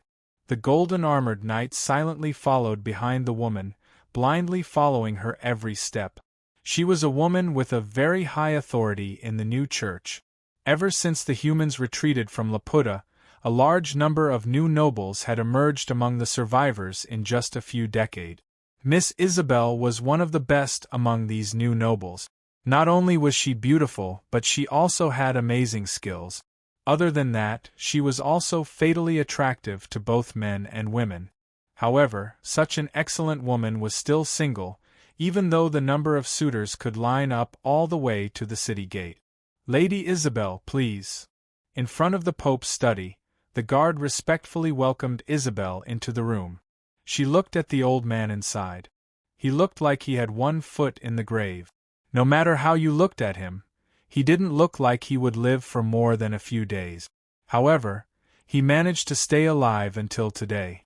Other than relying on the excellent team of doctors, it was more because he secretly took some forbidden drugs. You're here, Isabel. Pope. The Pope took off his glasses and pinched his eyebrows. You probably know why I asked you to come. I know a little. Isabel nodded. What do you think? The Pope looked up and asked. The old man's eyes were full of spirit, which was completely different from his decaying body. The old nobles clung to the glory of the sunset. They can't keep up with the development of Laputa, Isabel said calmly. There are too many nobles in Laputa. We can simplify it when the time is right. The Pope pondered for a moment and made a decision. Then I'll leave it to you. Isabel, I know you can solve this problem perfectly. There's nothing perfect in this world. Isabel shook her head. This will be a terrible thing. The Pope sighed. We don't have much time. Laputa can't hold on for much longer. You know that. Of course she knew. This was a huge city floating in the sky above the continent. After 15 years of overloaded operation, its resources were almost exhausted. We need a new source of energy, the Pope said in a low voice. We have to open the door in the city of God blessing again. My people are already working hard, Isabel said slowly. Perhaps there will be news soon. I hope so. The old man slowly closed his eyes. He waved his hand, and Isabel left without a word. The old man's body was too weak. He couldn't maintain the office for more than 2 hours a day. The rest of the time, he could only rely on sleeping. When Isabel arrived at the door, she looked back at the old man on the chair for the last time. The old man had already lowered his head. Elohim. The name of the Pope. It used to be the throne of the Pope of the God bless the Church. Now it belonged to the Earl Rose. Rose Countess, who was sitting on the throne, looked very elegant. It was just that her appearance was a little sloppy. Of course, that could be ignored. He owned the entire city of God blessing. Under the throne, the owner of the dungeon stood alone. That muscular man also stood there. Then, a few warriors in black armor brought Yulia over. The senior sister didn't scold the black-armored warriors for being immoral. She just stared blankly at the girl standing beside Rose Countess, Kolili. Then, it was Rose Countess. Asakes, the owner of Rose Mansion. I was right.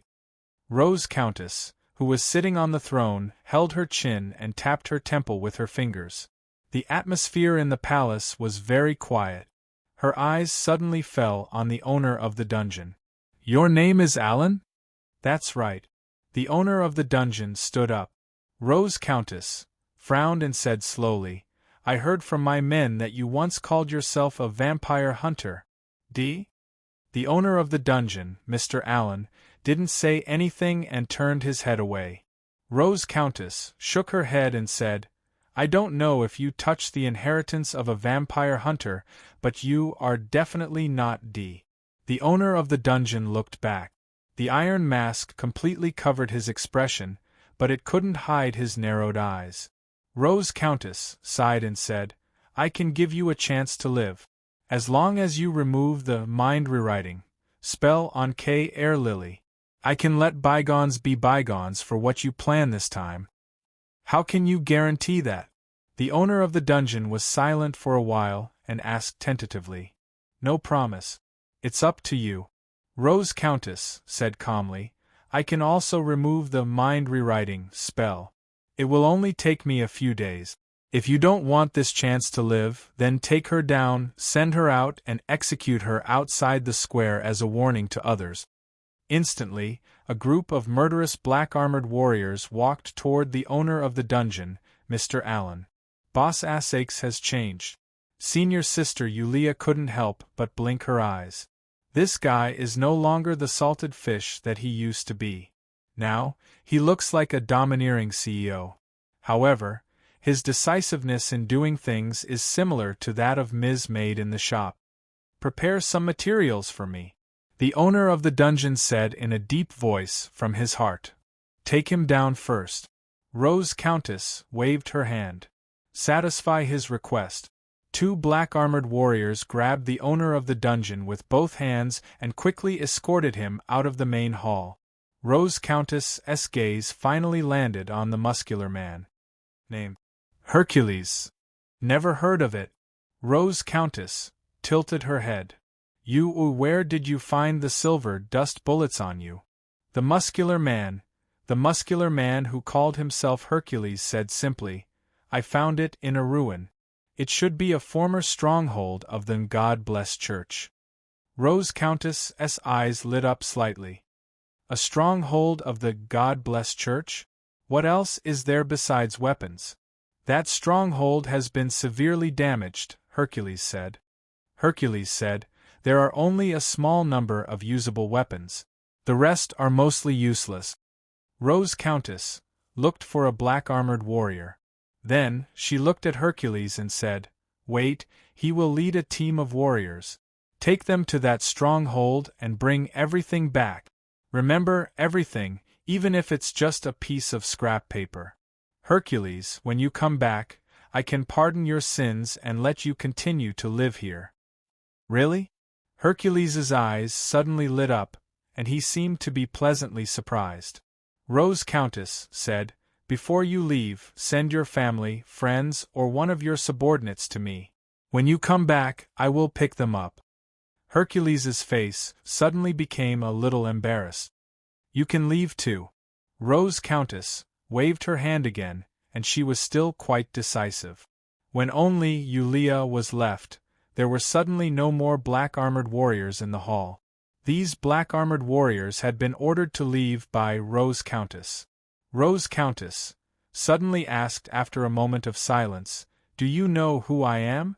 Yulia replied tentatively, You are the master of the God-blessed city. But Rose Countess shook her head. Yulia looked at K.E. Lily, who happened to be looking at her. There seemed to be some encouragement in her eyes. The senior gritted her teeth and decided to save the trouble. She directly laid her cards on the table and said, I know you are K.E. Lily's boss, Mr. Asakes of Rose Mansion, the descendant of the Sage family. However, Rose Countess still shook her head at this moment and even sighed. K.E. Lily looked at the man on the throne beside her in surprise, and Yulia couldn't help but show a confused expression. TSK. Rose Countess sighed slowly. Ms. Yulia, how can you forget me? I'm the honorary president of your fan club. Yulia's eyes widened. She suddenly felt like beating this guy to death. What should she do? A honorary president? It's just in name. Rose Countess chuckled and showed a nostalgic expression. I'm just the founder. With a group of like-minded friends, we formed a fan club for Holy Maiden. However, those guys would change their wives every few years. Later, I felt that it was meaningless, so I temporarily quit. However, my name is still there. K.E. Lily looked at this man suspiciously. Due to mind rewriting, her memory was in a mess, and she couldn't connect the dots. but subconsciously, she didn't seem to agree with him. She felt like it was because Mansion didn't have much business afterward, and Boss Essex couldn't take out the funds. He was also afraid of being despised by his friends, so he used the excuse of not working together. Let's not talk about this anymore. Rose Countess smiled faintly. Ms. Yulia, I know you have a lot of questions in your heart, and so do I. However, too many things happened today, and the sun is about to rise. So, if you have anything to say, let's leave it for another night. That's it? Yulia couldn't help but frown. Should I take off my disguise and go to the toilet? In that case, he should be able to speak properly, right? This is better. I need to calm down. Yulia nodded slowly. Most importantly, she discovered that 11 had disappeared again. Rose Countess didn't immediately return to the library, even though her rationality kept urging her to go back. However, she still went to the underground prison of the castle first. This was the place where a God bless the church used to imprison some terrifying vampires and thugs. Even the war 15 years ago didn't affect the facilities in this prison. The guards who were guarding this place had been ordered to leave. Rose Countess stood in front of Nasta. Nasta's hands were pierced by iron hooks, and his whole body was hanging from the ground. Essex, let me go. Let me go. Mr. Nasta raised his head with difficulty, and a glimmer of hope appeared in his eyes. We are. I didn't kill you directly because we came from the same place, Rose Countess said indifferently. Rose Countess said calmly, Mr. Norsta, do you know that you've ruined my trust in you? Trust is a good thing. How could you ruin it? Those are just food. Mr. Nosta's face was filled with madness. Essex, I'm your friend. I'm the only one who knows where you came from. I'm the only one who can talk to you about the things you want to talk about. I'm your only friend. I'm not that reclusive. Rose Countess shook her head. Plus, I'm afraid I can't afford to have a friend like you as a grand scholar. I was tricked by another grand scholar in the past. You mean Calvin? Mr. Nosta seemed to have thought of something and subconsciously frowned. That's not important. Rose Countess sighed slowly. Mr. Nosta, this is the last time I see you. This will be your home in the future. After becoming a vampire, you've forgotten the purpose of being a free person. According to the saint's words, we're free and shouldn't be bound by anything. Now you've become a slave to bloodlust. Please reflect on yourself. After saying that, Rose Countess turned around and left without hesitation. Mr. Nosta let out an angry roar in the cage. You king bastard. The saint didn't say that. I'm the leader of the Purcell school. How could I not know? I can recite the saint's words backwards. Come back. Essex. You come back. Ah. The Rose Earl had already covered his ears and walked away with small steps, as if he didn't recognize anyone. Boss. She used all her strength to shout this incomparably familiar name in the depths of the castle's library. Don't force yourself. Rose Countess gently rubbed forehead Lily's head. After returning to the library, he no longer had that terrifying pressure. He was like an otaku, like a salted fish, like the boss of Rose Mansion in her memory. Let me show you something, Rose Countess suddenly said. The girl opened her mouth slightly. Rose Countess walked to a bookshelf and turned on the mechanism. Then, the bookshelf slowly moved aside, revealing a secret passage that led underground. He took an oil lamp and walked into the secret passage. The girl hurriedly followed. I've been here for more than 16 years. Rose Countess's voice came from the front of the passage. These years, many things have happened. These things even made me forget who I am. If you didn't come this time, perhaps I would continue to stay here until one day, completely forgetting my original appearance. Boss. The girl quickly stepped forward and reached out to grab his arm, exerting force. I'm just kidding. Rose Countess smiled and shook her head. Just kidding. How can I forget who I am? Even if I want to forget, he won't let me. He? The girl subconsciously raised her head. This was the end of the secret passage. Rose Countess raised the oil lamp in her hand and illuminated the space in front of her. This. The girl couldn't organize her words. It was a stone platform, and a black-haired man was lying on top of the stone platform. There was a sharp sword stabbed into the man's body. The most powerful vampire hunter. Rose Countess, Mr. Asakes murmured. He is? I don't know. Mr. Asakes shook his head and said with a bitter smile, maybe not. But he can't tell me the answer now, can he? Chapter 2288. Looking at the man on the stone platform who was pierced by a sharp sword, Forehead Lily moved closer to take a closer look. She carefully looked at the man called D by Mr. Asakes. She couldn't find the right words to express her thoughts, but it didn't stop her from taking in the information. She felt that D was the same as Zhu, whom she met before. They should be the same, but she had a feeling that D was much older than Zhu. He's dead. He's not dead. Mr. Asakes moved closer to Forehead Lily, but it's not easy for him to wake up. He's a special existence here. He has a curse on him that allows him to use the abilities that only vampires have. But under normal circumstances, he's still considered a human. Forehead Lily looked at him in confusion. I'm not sure. Mr. Asakes smiled bitterly. In fact, I didn't spend much time with D. We didn't even have time to talk. 15 years ago, when I came to the City of God's Blessing, a lot of things happened in just a few days. Who did it? Forehead Lily pointed at the sword in D's body. Mr. Asakes's eyes flashed with a strange light, and the dusty memory flashed in his mind. The headquarters of the Vatican was on fire, and blood and screams existed together. In his despair, he saw the man clutching his sword tightly with both hands. At that moment the sword was already stabbed into D's chest. She saw him, but she didn't say anything. She clenched her teeth and ran away in the chaos. Now it was unknown whether she had escaped to Laputa, the last pure land of humans. I don't know. When I came, it was already like this, Mr. Asakes said softly. Lily subconsciously reached out her hand to touch the sword in front of her. But Mr. Arthasheth stopped her and demonstrated it himself. The moment his finger touched the blade, a flash of lightning flashed.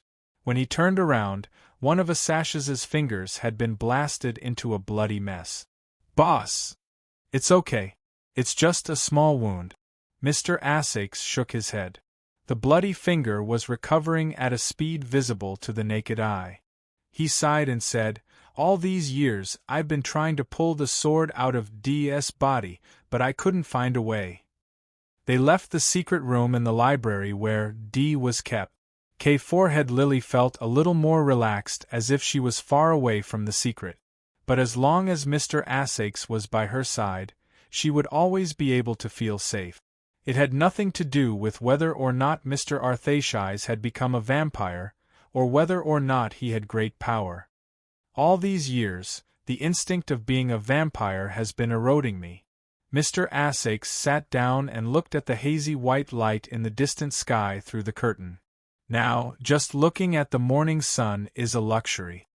Forehead Lily held his hand gently. Asakes closed his eyes gently. Maybe it's because of the existence of D. Maybe it's because, even though he has become like this, there's still some kind of power in him. This kind of power can always remind me of who I am. I found a way. The girl couldn't help but clench her hand. Mr. Asakes smiled and said, It's not that easy. Maybe there's no solution at all. I've been waiting here for too long. Of course, you know me.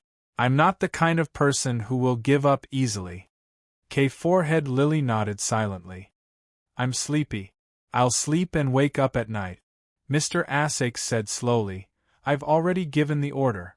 The black-armored soldiers outside will listen to your orders. Those guys are not real vampires, so they can endure the sunlight. However, they will be weakened by half during the day. Forehead Lily nodded again. Mr. Essex continued, be careful of the guy named Aaron. Wait until I wake up to remove the aftereffects of mind rewriting. No matter what he says to you, don't believe it. I know what he knows, and I'll definitely know more than him. I almost have all the knowledge in this world. I'm not leaving, the girl said softly. But Mr. Essex had already fallen asleep on the table. At the last moment, a thick black cloth even fell on the window, completely blocking the dazzling light in the sky. The girl didn't choose to leave at this time. She just carefully took a lamp and lit it. Then, she sat on the desk. There was paper and pen. Although she couldn't organize words, maybe she could try to use words. Even if it was equally difficult, she could still write something down completely. It was about the things that had happened to her when she was a pilot. In the wilderness, horses were galloping. A group of black-armored soldiers from the city of God Blessing and a muscular man, Hercules. Suddenly, Hercules reined in his horse and pointed to a mountain peak in front. It's in front. There's a cave there. At the end is the abandoned stronghold I mentioned.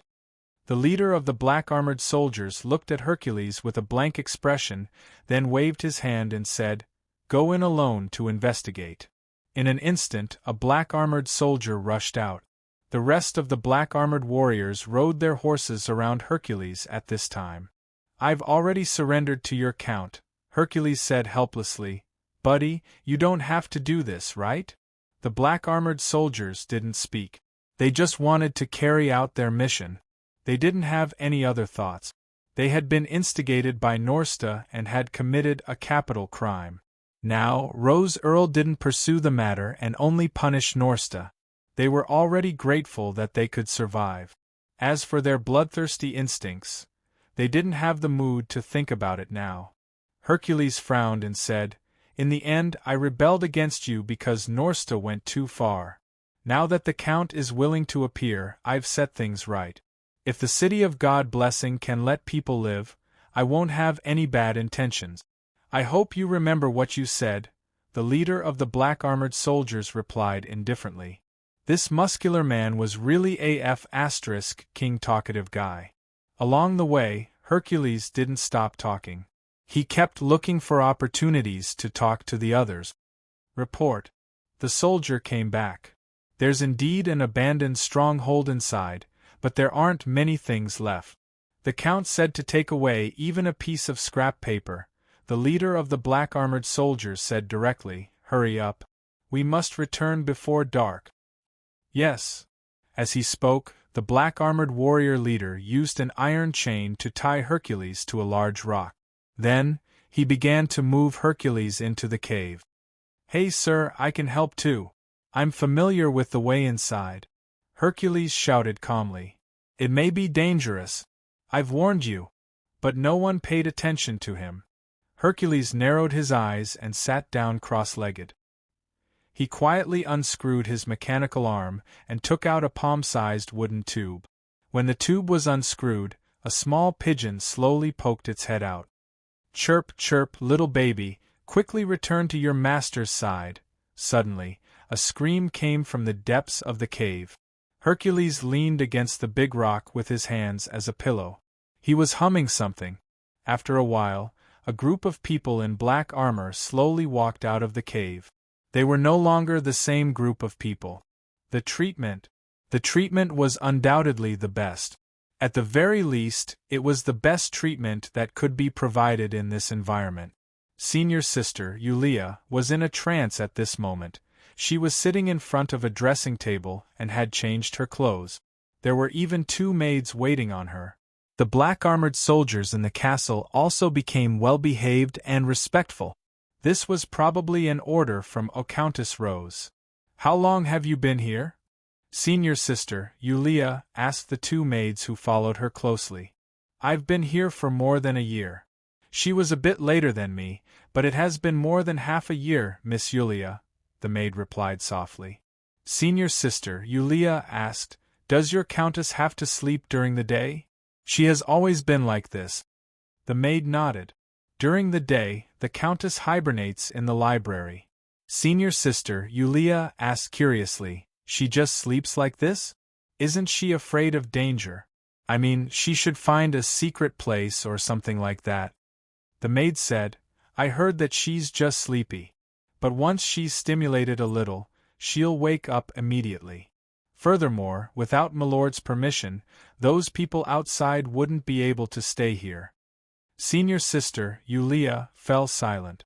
In this world, only vampires with special powers seemed to exist. The rest were all ordinary people. At most, they were at the limit of an ordinary person's body and were slightly stronger in martial arts.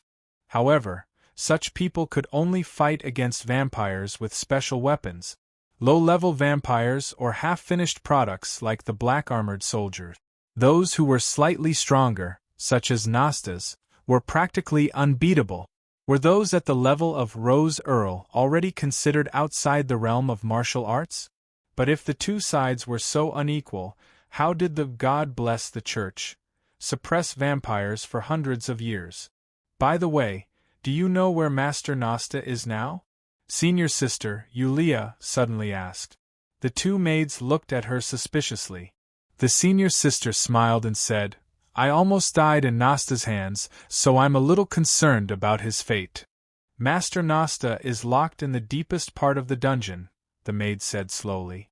Also, the Countess has given the order to completely seal that place.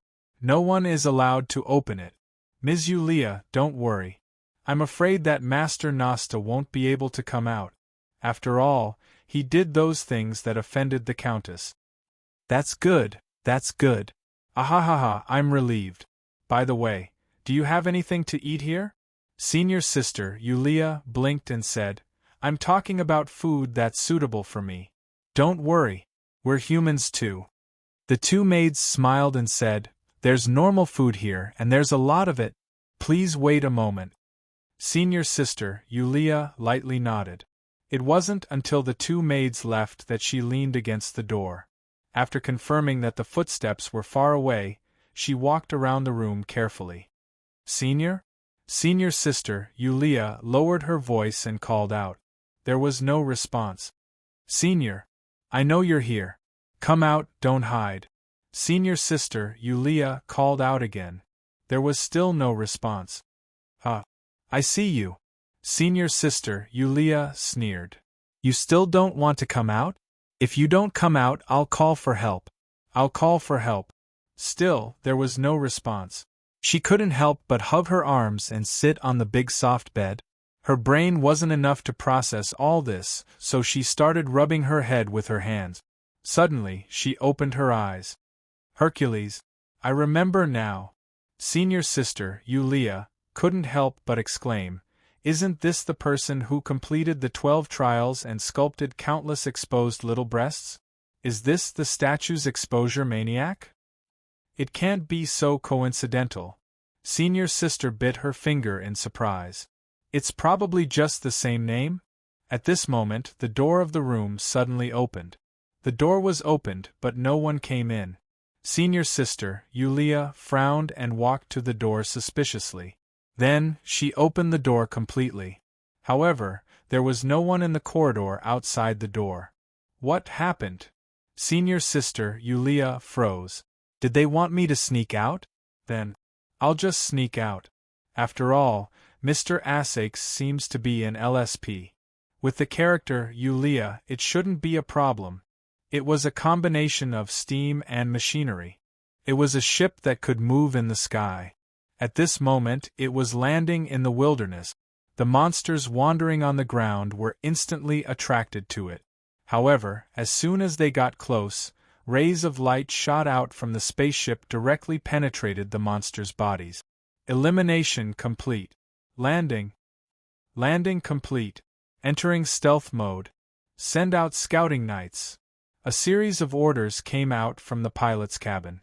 At this time, the one who issued the orders was a handsome young knight wearing golden armor.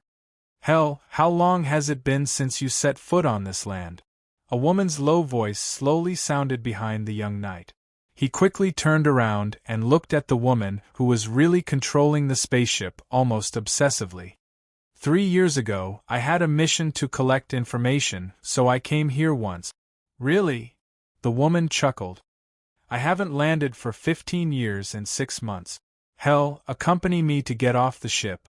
Yes. Lady Isabel. End of this chapter. Chapter 2289. Ms. Yulia, the food you asked for, the maid's voice gradually trailed off.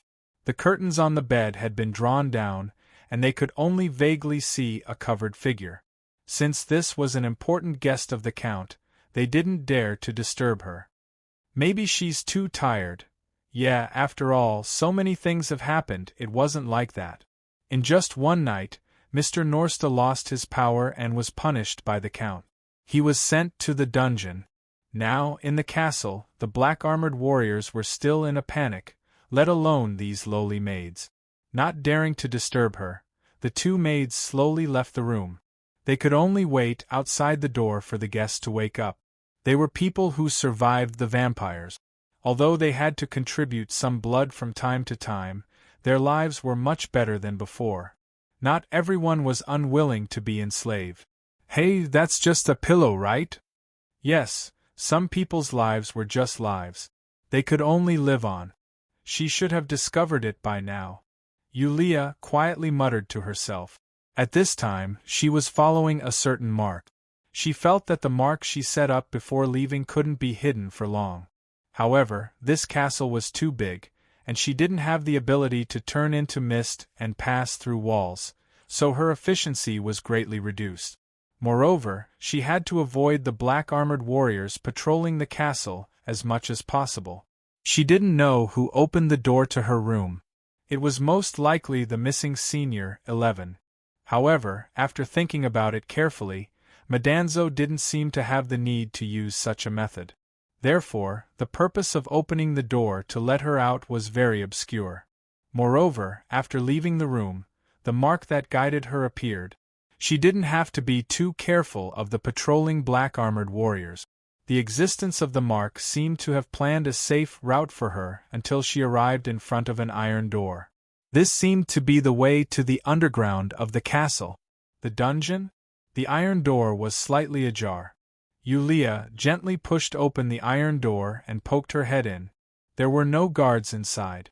She opened the iron door completely, but she didn't enter. Instead, she stood in front of the door and looked around silently.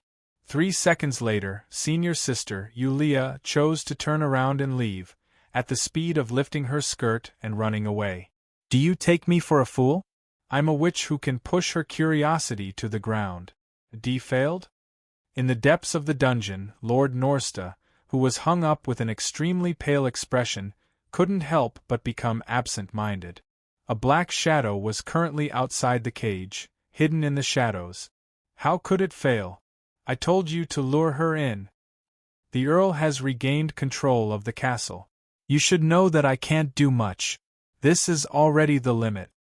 The shadow in the darkness said slowly.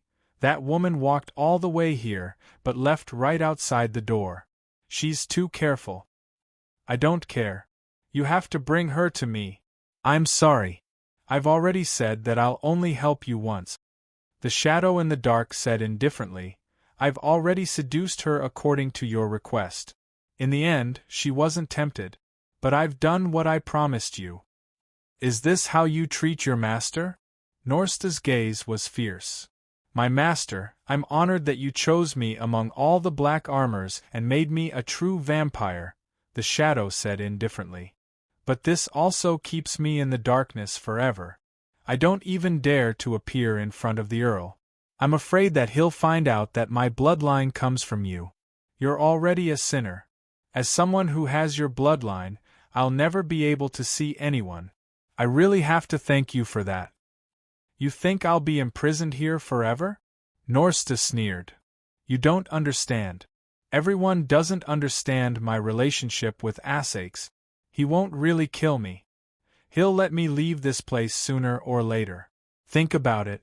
After all these years, why did I gain his trust? Why? A curious voice came from the darkness. Because I know a secret about him. Norsta chuckled. Because of this secret, he won't be willing to kill me. I'll regain control of everything sooner or later. Think about whether you want to continue being loyal to me or not. I want to know the secret, the shadow suddenly said. Norsta narrowed his eyes. If you continue to work for me, I'll tell you the secret sooner or later. But I don't want to be loyal to you. The voice in the darkness sounded again with a trace of coldness. Anyone? A hand covered in black armor slowly extended into the cage, and within the black armored hand, there was even a sharp blade in it. A silver blade, a mithril weapon. You! Norsta instantly widened his eyes. The sharp blade slowly pierced into Norsta's heart. The attribute damage caused by mithril to vampires made Norsta feel an unprecedented pain. His heart was burned. His whole body twitched and his face twisted. You're the source of the bloodline. But without you, I'm the source of the bloodline. I won't be controlled by anyone anymore. The wailing stopped. The door of the dungeon closed again. The way back, isn't this the right way? Senior sister, Yulia, frowned.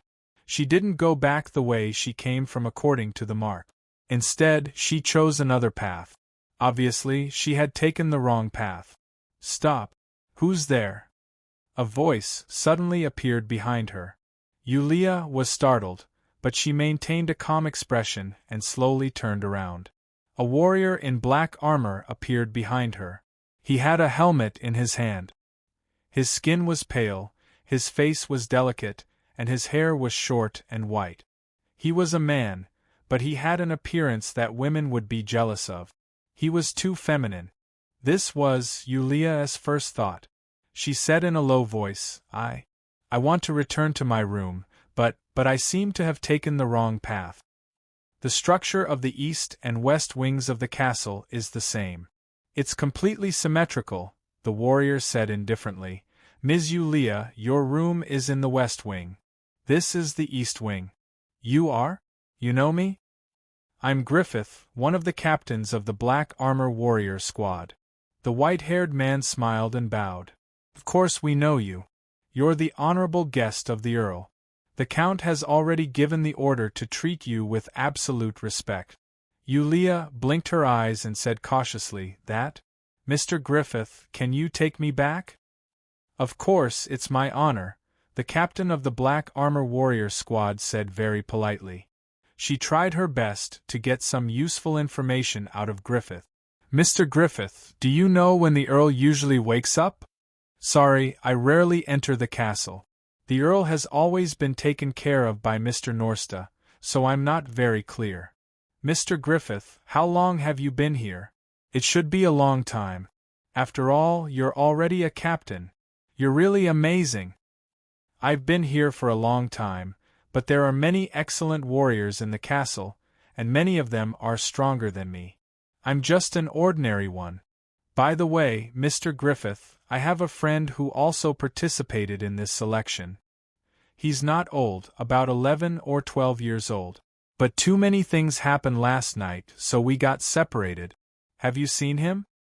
A child of 11 or 12 years old. Griffith frowned. I wasn't in charge of the corpse last night. I'll help you find out later. Thank you so much, Mr. Griffith. We're here. This is your room, Ms. Yulia.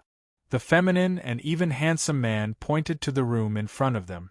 In front of the door, two maids were looking at them in surprise. Ms. Yulia, how did you? The two maids hurriedly came forward.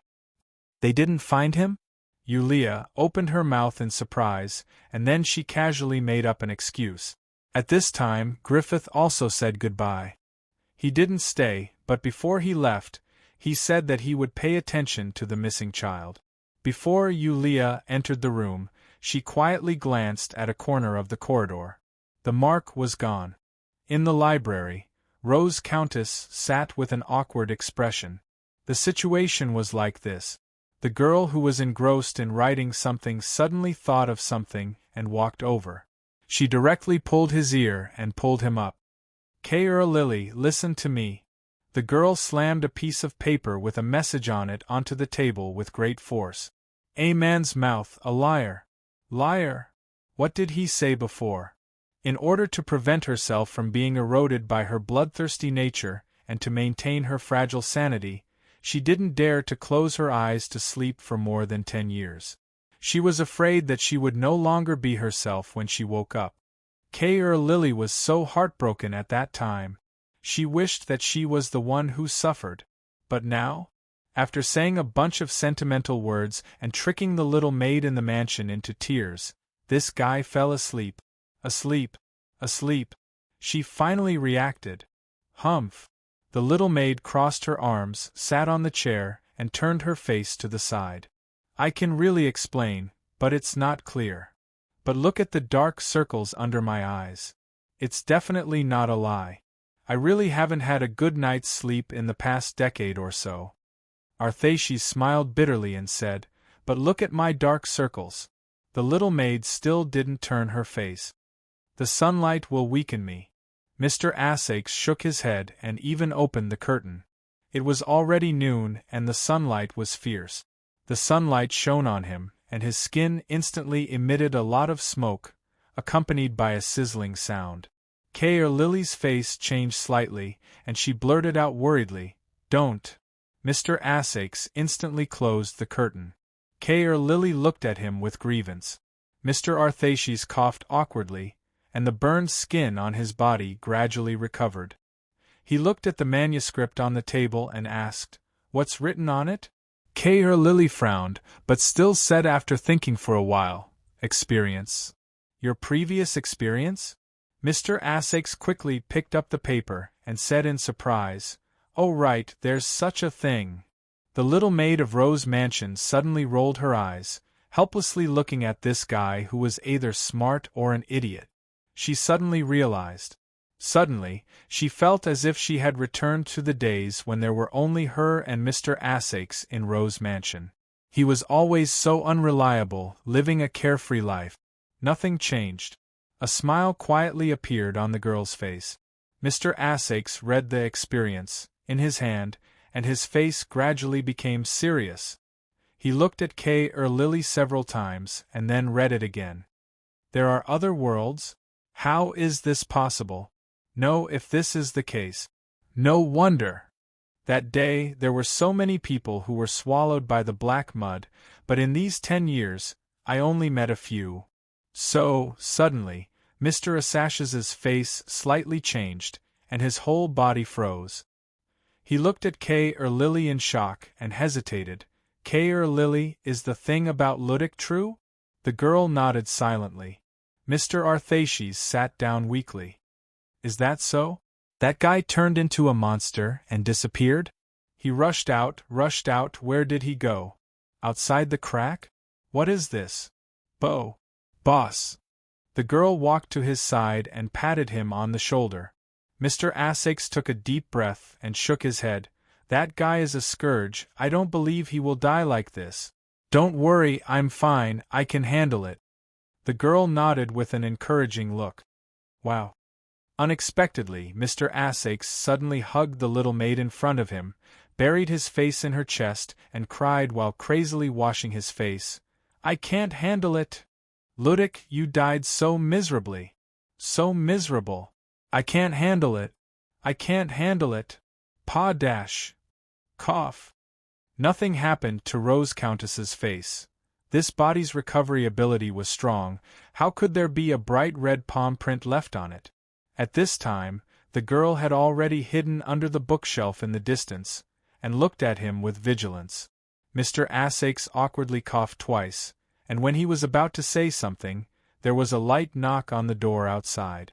It was the voice of the maid outside. Master, Mr. Hercules has come back, and he brought back a lot of things. Also, Mr. Allen is ready, he asked when we can start. Mr. Asakes glanced at Forehead Lily under the bookshelf, and said indifferently, Let Allen come first. Also, send the things Hercules brought back to the library, and then arrange a room for him. Let him wait, I will see him only when I want to see him. Okay. Mr. Asakes stood up at this time, and waved at K Forehead Lily, but the girl didn't care and walked to the door by herself to wait. Mr. Asakes couldn't help but smile bitterly. He lowered his head and looked at the information K Forehead Lily had written on the table. "Ludic, you can't really die." Muttering in his heart, he slowly exhaled. If he walked out of this room, he would be Rose Countess. Dimensional crevice, deep space forbidden zone. Countless corpses of the primordial void demons floated in the air. 2 figures were currently sitting on a floating boulder. Wang Xiaohu had set up a fire, and was roasting a dozen unknown meat skewers skillfully. Original demon meat skewers, original demon meat skewers, big meat skewers from the deep space forbidden zone. Fresh big meat skewers. Boss, do you want cumin noodles? That was a very strange pronunciation. Wang Xiaolong, who was wearing a white windbreaker, couldn't help but frown. Naturally, he didn't know what cumin noodles were. However, after the yuan demon meat was roasted, it no longer had its original effect. He looked at Wang Xiaohu expressionlessly and casually picked up a raw bone, broke it, and directly sucked the bone marrow inside. What a waste! Wang Xiaohu sighed. I roasted this bone marrow last.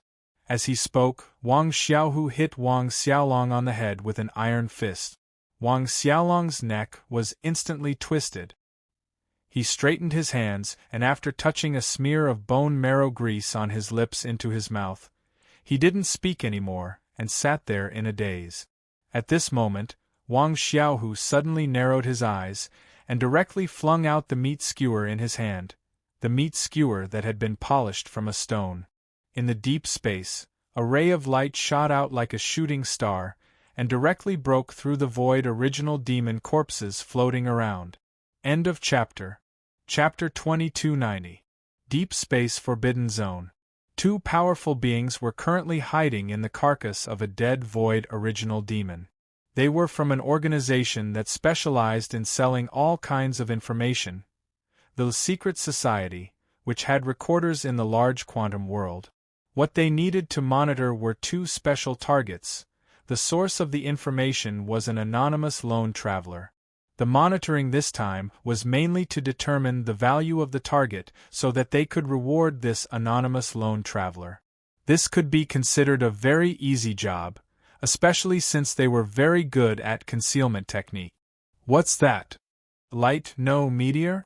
Not good. A dazzling meteor flew past, and the carcass of the void original demon instantly turned into the tiniest specks of dust, including them, who were hiding in the carcass of the void original demon. They didn't even have time to send out any information. In the distance, still on that floating boulder, Wang Xiaohu pursed its lip. I hit too hard, sigh, too weak. It then dug out another boulder, polished it into the shape of a skewer, and then skewered a piece of raw meat. This time, it didn't roast it, but simply sprinkled some spices and handed it directly to Wang Xiaolong. If there's a chance, I'll let you try my handmade fish eggs. Wang Xiaohu suddenly laughed proudly. Where are we going next? Wang Xiaolong was silent for a long time before he threw out a question. During this time, Wang Xiaolong's questions had gradually increased. This was a good thing, because it meant that Wang Xiaolong's growth speed was gratifying. For Wang Xiaohu, this was naturally a good thing. It was rare for it to meet someone who seemed to be its own kind in the deep space forbidden zone. Not going anywhere, just strolling around. Wang Xiaohu said casually, these guys will keep entering the deep space forbidden zone, so we'll run into a few just by walking around. Right now, there's enough for us to eat. Why are they here? Wang Xiaolong continued to ponder. Wang Xiaohu said indifferently, I heard that someone has developed a new secret realm or something here, and there might be something they want. But in fact, it's just a trap. Trap? Wang Xiaolong pondered deeply. Wang Xiaohu thought for a moment and said, I went in and took a look. It seems to be a trap set up by a little girl with a terrible character and an old man. As for what they want to do, I didn't ask. Is that old man very powerful?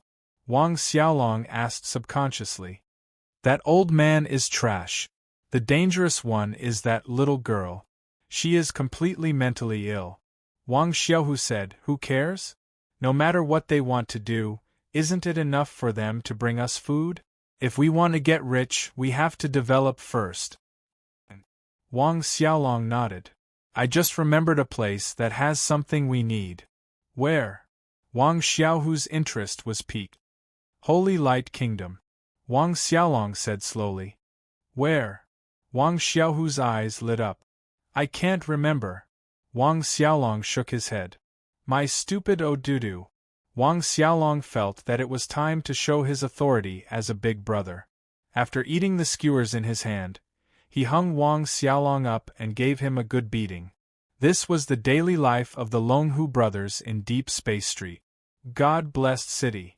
Lily was lying flat on a metal bed in a special deconstructed room. It was a bit like a research lab. Mr. Asake said that this was the place where the internal researchers of a God-blessed church used to do research. Inside the room, there was a pile of strange-looking instruments that were driven by some unknown power. They were piled up in a corner, leaving only a usable metal bed and operating table. The owner of the dungeon, Alan, was carefully removing the last steel needle from Lily. Mr. Arthashes stood beside him and watched the entire process without batting an eyelid. Where did you get the mind-rewriting technology? 15 years ago, the Holy See was ruined, and the headquarters of the Holy See was like an unguarded treasure house. Alan's hands were very steady. Even though he was being monitored the whole process, he didn't panic at all. How many things were lost at that time? Can you count them? Mr. Asake said. Do you have a lot of the God-blessed church as heritage in your hands? I collected some. The owner of the dungeon chuckled. If the Earl is interested, I'll send someone to deliver it later. The process of removing the steel needle was very smooth. The owner of the dungeon didn't play any tricks on the way. Mr. Asakes looked at Lily, who hadn't woken up yet, and frowned. What do you want? Life. The owner of the dungeon, Alan, said slowly. I need to survive. As he said, he stretched out his arm and rolled up his sleeves. The arm under the sleeves showed the appearance of a rotten corpse. Your body? I was eroded by some substance. The owner of the dungeon rolled up his sleeves. It kept eroding my body, allowing me to foresee my own death. I've tried all the treatment methods that I can think of, except for one. You want the bloodline that I give you? The owner of the dungeon said indifferently, I want to see you. I've tried all kinds of methods in the past few years, but Norsta became my biggest obstacle. Last night's chaos was my last gamble. I shouldn't be able to last until next month. If I don't agree, what can you do? Mr. Asake sneered. Are you going to use Lily's life to threaten me? I don't have a choice, do I? The owner of the dungeon said unhurriedly. Mr. Asake said indifferently, the metal collar that you put on Lily's neck is just an ordinary metal. I've seen it. Not to mention now, even when a God bless the church was still around, they didn't have this kind of remote control technology. The owner of the dungeon remained calm and even chuckled. If you don't care about Miss Lily, you can give it a try. Mr. Asake said, I'll give it a try. Without any hesitation, he stretched out his hands and pinched the metal collar on Lily's neck, crushing it instantly. This was out of his expectation. The owner of the dungeon fell into silence. I've told Lily that I know everything that you know, even more than you, because my place here, Arthas tapped his head lightly and said calmly, can hold an entire civilization. Clap, clap, clap. The owner of the dungeon suddenly clapped his hands and chuckled.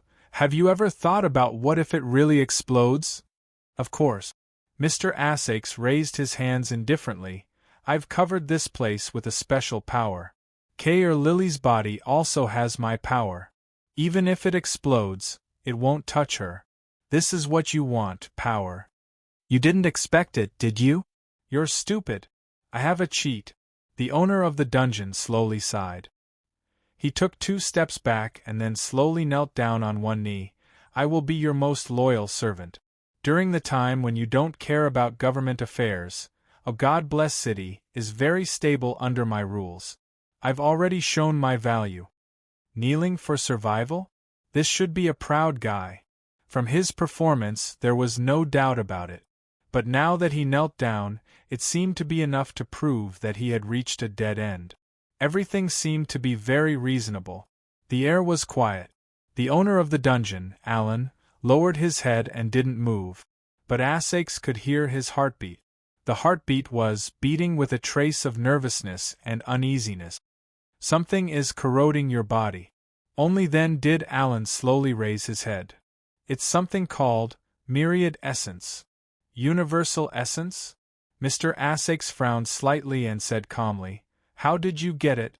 Tell me the whole story." The owner of the dungeon said, "I've been collecting the heritage of the Holy See. A few years ago, I received a strange box from a homeless man. From the homeless man, I knew that it contained a substance called universal essence. It was one of the results of the research of God-blessed Church for many years." That homeless man? I'm afraid that he was a clergyman left after the Holy See was defeated and fled. He might even be from the Research Institute. He had been protecting this box, but unfortunately, his body was probably contaminated. It was most likely contaminated by the universal essence in the box. When he died, his body directly rotted, just like me. The owner of the dungeon shook his head. I was greedy and opened the box. As a result, I became like this. Is the box still there? Mr. Essex asked calmly. The owner of the dungeon said, "The box is still there, but the universal essence has disappeared. One day it suddenly vaporized." Mr. Essex was muttering to himself. Time passed again. After a long time, he said slowly, "You can stay in the castle for now." The eyes of the owner of the dungeon lit up with hope as he stared at Arthaces. "But I won't give you the embrace right away," Mr. Essex said calmly, "because I'm afraid that the strange poison in your body will corrode me. I'm even more afraid that you'd rather use yourself as bait in order to kill a vampire." The owner of the dungeon took a deep breath and said in a deep voice, "I have no reason to do so. Others might not." Mr. Arthaces smiled and said, "But you might not be." The owner of the dungeon seemed to be a little bewildered. Mr. Essex suddenly patted Alan's shoulder. "Anyway, you can stay here first. When I've studied the thing in your body and there's no problem, I'll give you what you want. Universal essence." After leaving the research room, Mr. Essex was thinking about this thing in his mind. He knew universal essence far more than what Alan said. He had collected almost all the documents of the God-blessed Church that could be collected on the ground. Moreover, when the Church retreated, they didn't have time to destroy all the documents, so there were still many left. Universal essence was a kind of energy called eternal power that the God-blessed Church had been studying. Eternal power. Perpetual motion machine? The free city where Essex came from also had a basic law.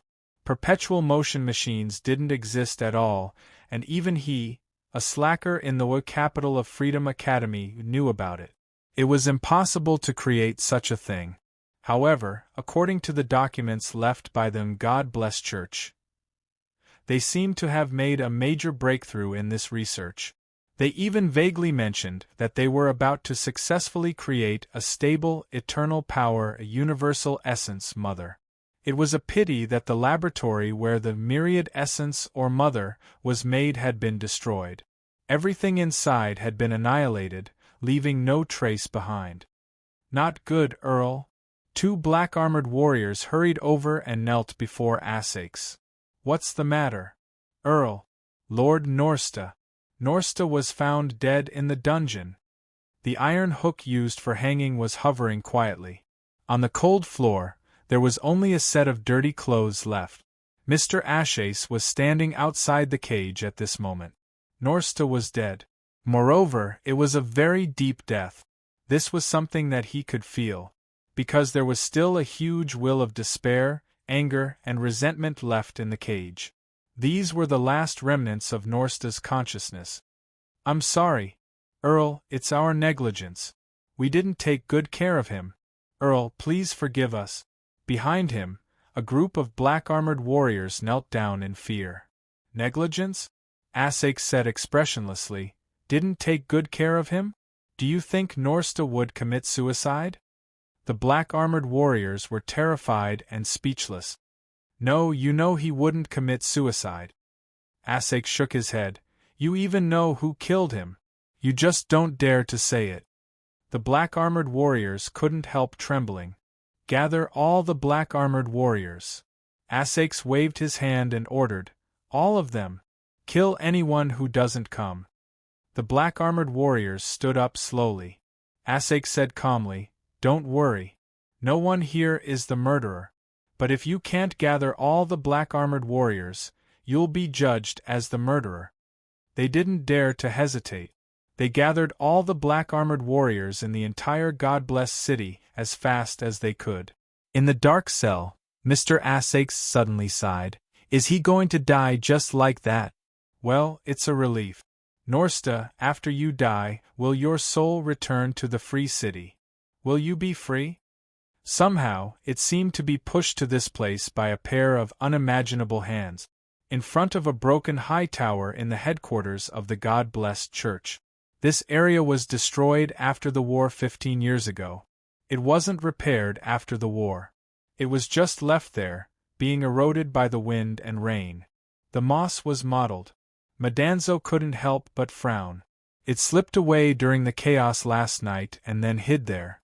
As if it was summoned, it was already here when it came back to its senses. What would happen? Madanzo didn't know that the deeper it went into the tower, the stronger the feeling became. This tower seemed to be used for living, but it didn't know who lived there. Madanzo went up the spiral stairs. It passed by rooms and looked at the names engraved on the door. They were probably the names of the owners of the rooms. It was about to reach the top of the tower. At this moment, Madanzo stopped and looked at one of the last few rooms. It looked at the name engraved on the door silently. How could it be this name? Madanzo's face was filled with disbelief, as if it was struck by lightning. Finally, it read the name engraved on the door, Elohim. "How did you appear in the Book of Gaia?"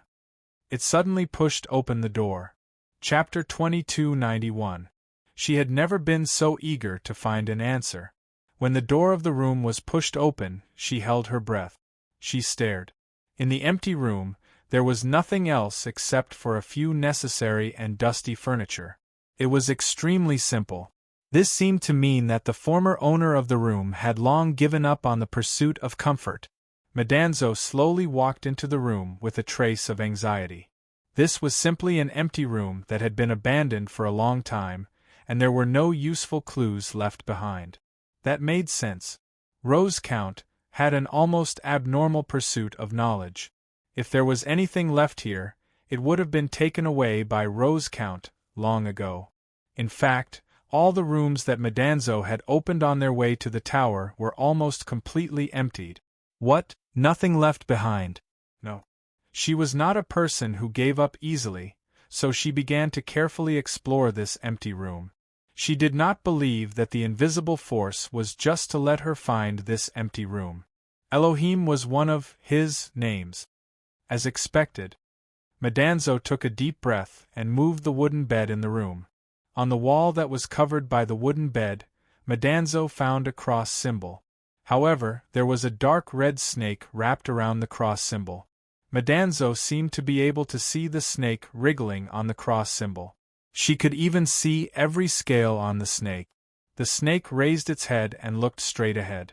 As if it was looking straight at Madanzo herself. She quietly broke out in a cold sweat, as if the snake would come out of the wall at any time and directly swallow her. "Pa!" Madanzo suddenly shivered and immediately pushed the wooden bed back, completely covering the graffiti on the wall.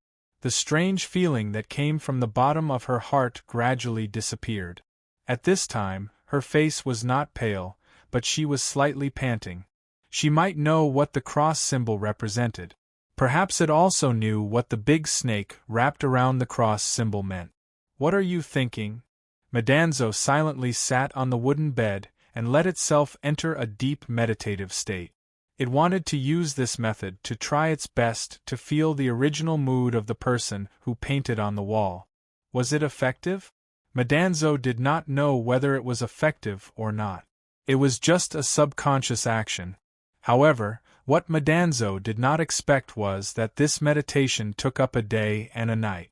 In the main hall of the castle, almost all of the black-armored warriors had arrived, and there were even a few humans working in the castle. Rose Earl sat on the highest throne. No one admitted to killing Nasta, and there were no useful traces left at the scene. Therefore, it would not be easy to find out who the murderer was. The murderer probably didn't expect to be infected with a special mark after killing Norsta. It was a strange power called the Mark of Vengeance. It contained all the hatred and unwillingness of a vampire before death. "Is everyone here?" Rose Earl's voice echoed in the hall. He did not notice the black-armored warriors with the Mark of Vengeance. As for the black-armored warriors who already knew about Lord Nosta's death, they all lowered their heads. They wanted to maintain their silence. This was the best way, under the premise that they did not know who the murderer was. "Griffith doesn't seem to be here." A black-armored warrior slowly walked out at this moment, with a trace of uncertainty in his voice. "Lord Count, perhaps he wasn't notified properly, or perhaps he's carrying out a mission. Perhaps we can wait a little longer." However, the Earl's gaze suddenly fell on one spot.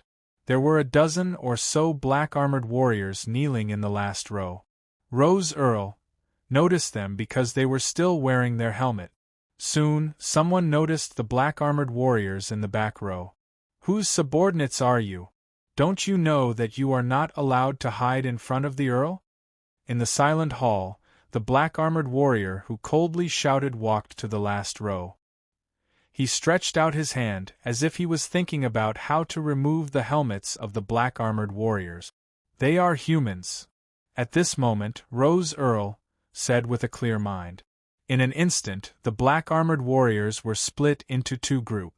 Their gazes were focused on the dozen or so black-armored warriors who were wearing helmets to cover their faces. Humans! Humans actually sneaked in? One group of black-armored warriors was shocked. It was not that they had never seen humans before. It was just that they had brazenly appeared here. They had to admit that their courage was commendable. "Tell me, is it you?" A powerful warrior in black armor walked out at this moment and lifted one of the helmeted men up with one hand. Another black-armored warrior walked out and took off the helmet of the black-armored warrior who was lifted up. "They are indeed impostors." The black-armored warrior who took off the helmet took a deep breath and said angrily in a deep voice, "Tell me, who are you? Why did you sneak into the castle?" The black-armored warriors in the hall spread out and surrounded the impostors. "My lord, the black armor on these dozen fellows seems to belong to the team that escorted Hercules. Now that they're wearing black armor, it's very likely that the warriors of that team have already, ha ha ha ha ha." Not long after, the impostor who had been lifted up actually let out a maniacal laugh. "Filthy thing, take your hand away! You are arrogant? Humph! You are seeking death. Vampire, go to hell!" Bam! With a huge sound, blood and flesh flew everywhere. The instant his identity was exposed, the black-armored man actually chose to protect himself.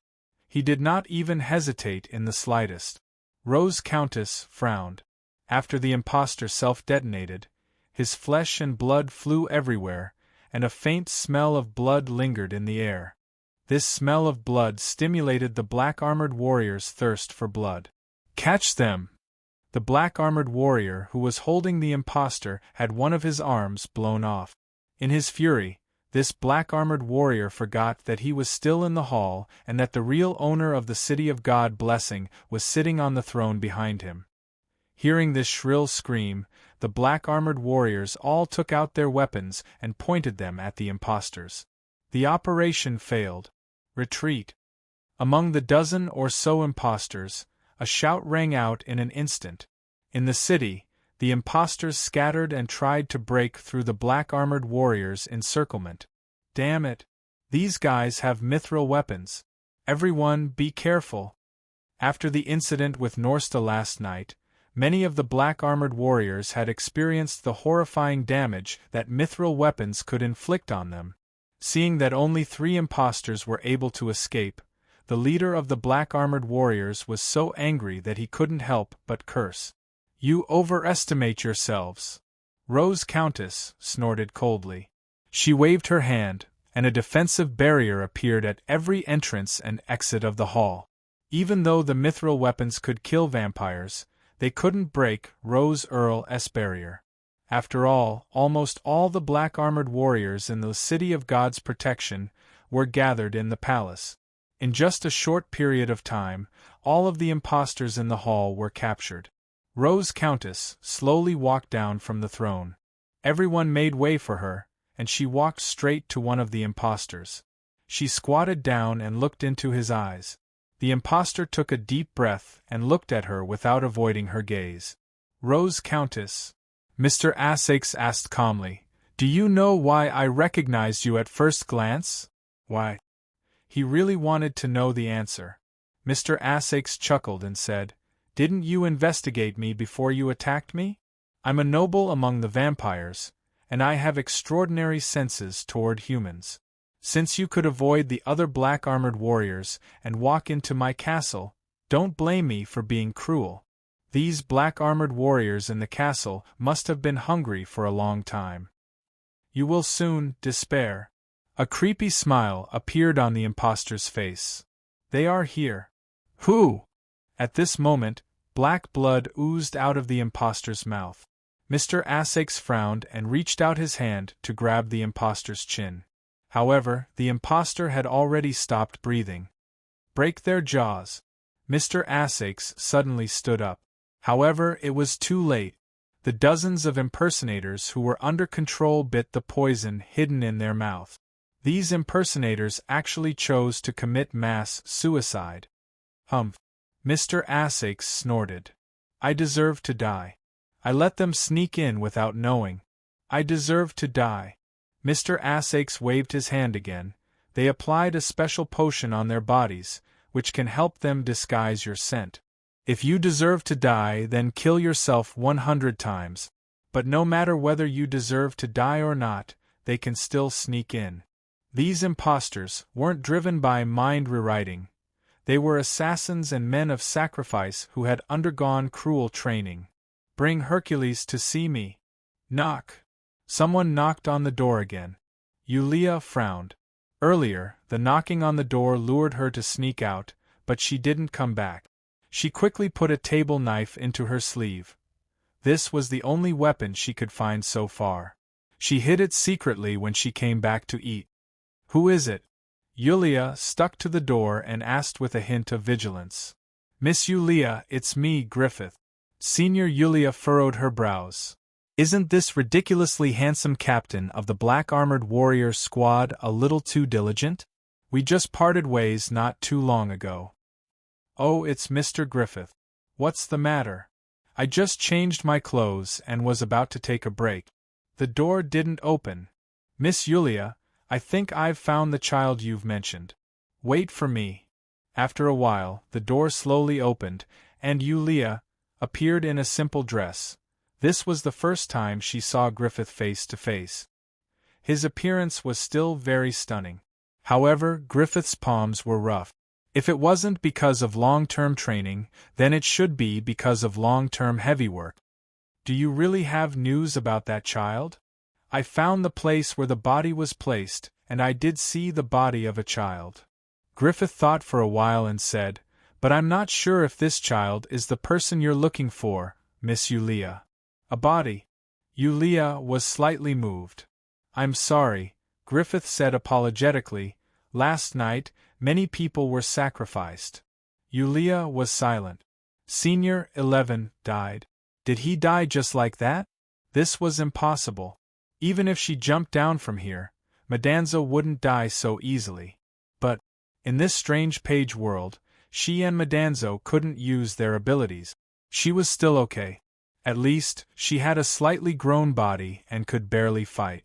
However, Madanzo was a child at this time, and she couldn't even win against her. Where are they? Why are they gone? Yulia suddenly looked around the door. There should be 2 maids waiting outside the door all the time. All the servants in the castle are anxious, Griffith said calmly. Although Lord Norsta has been sent to the depths of the dungeon, he has secretly controlled the castle for a long time.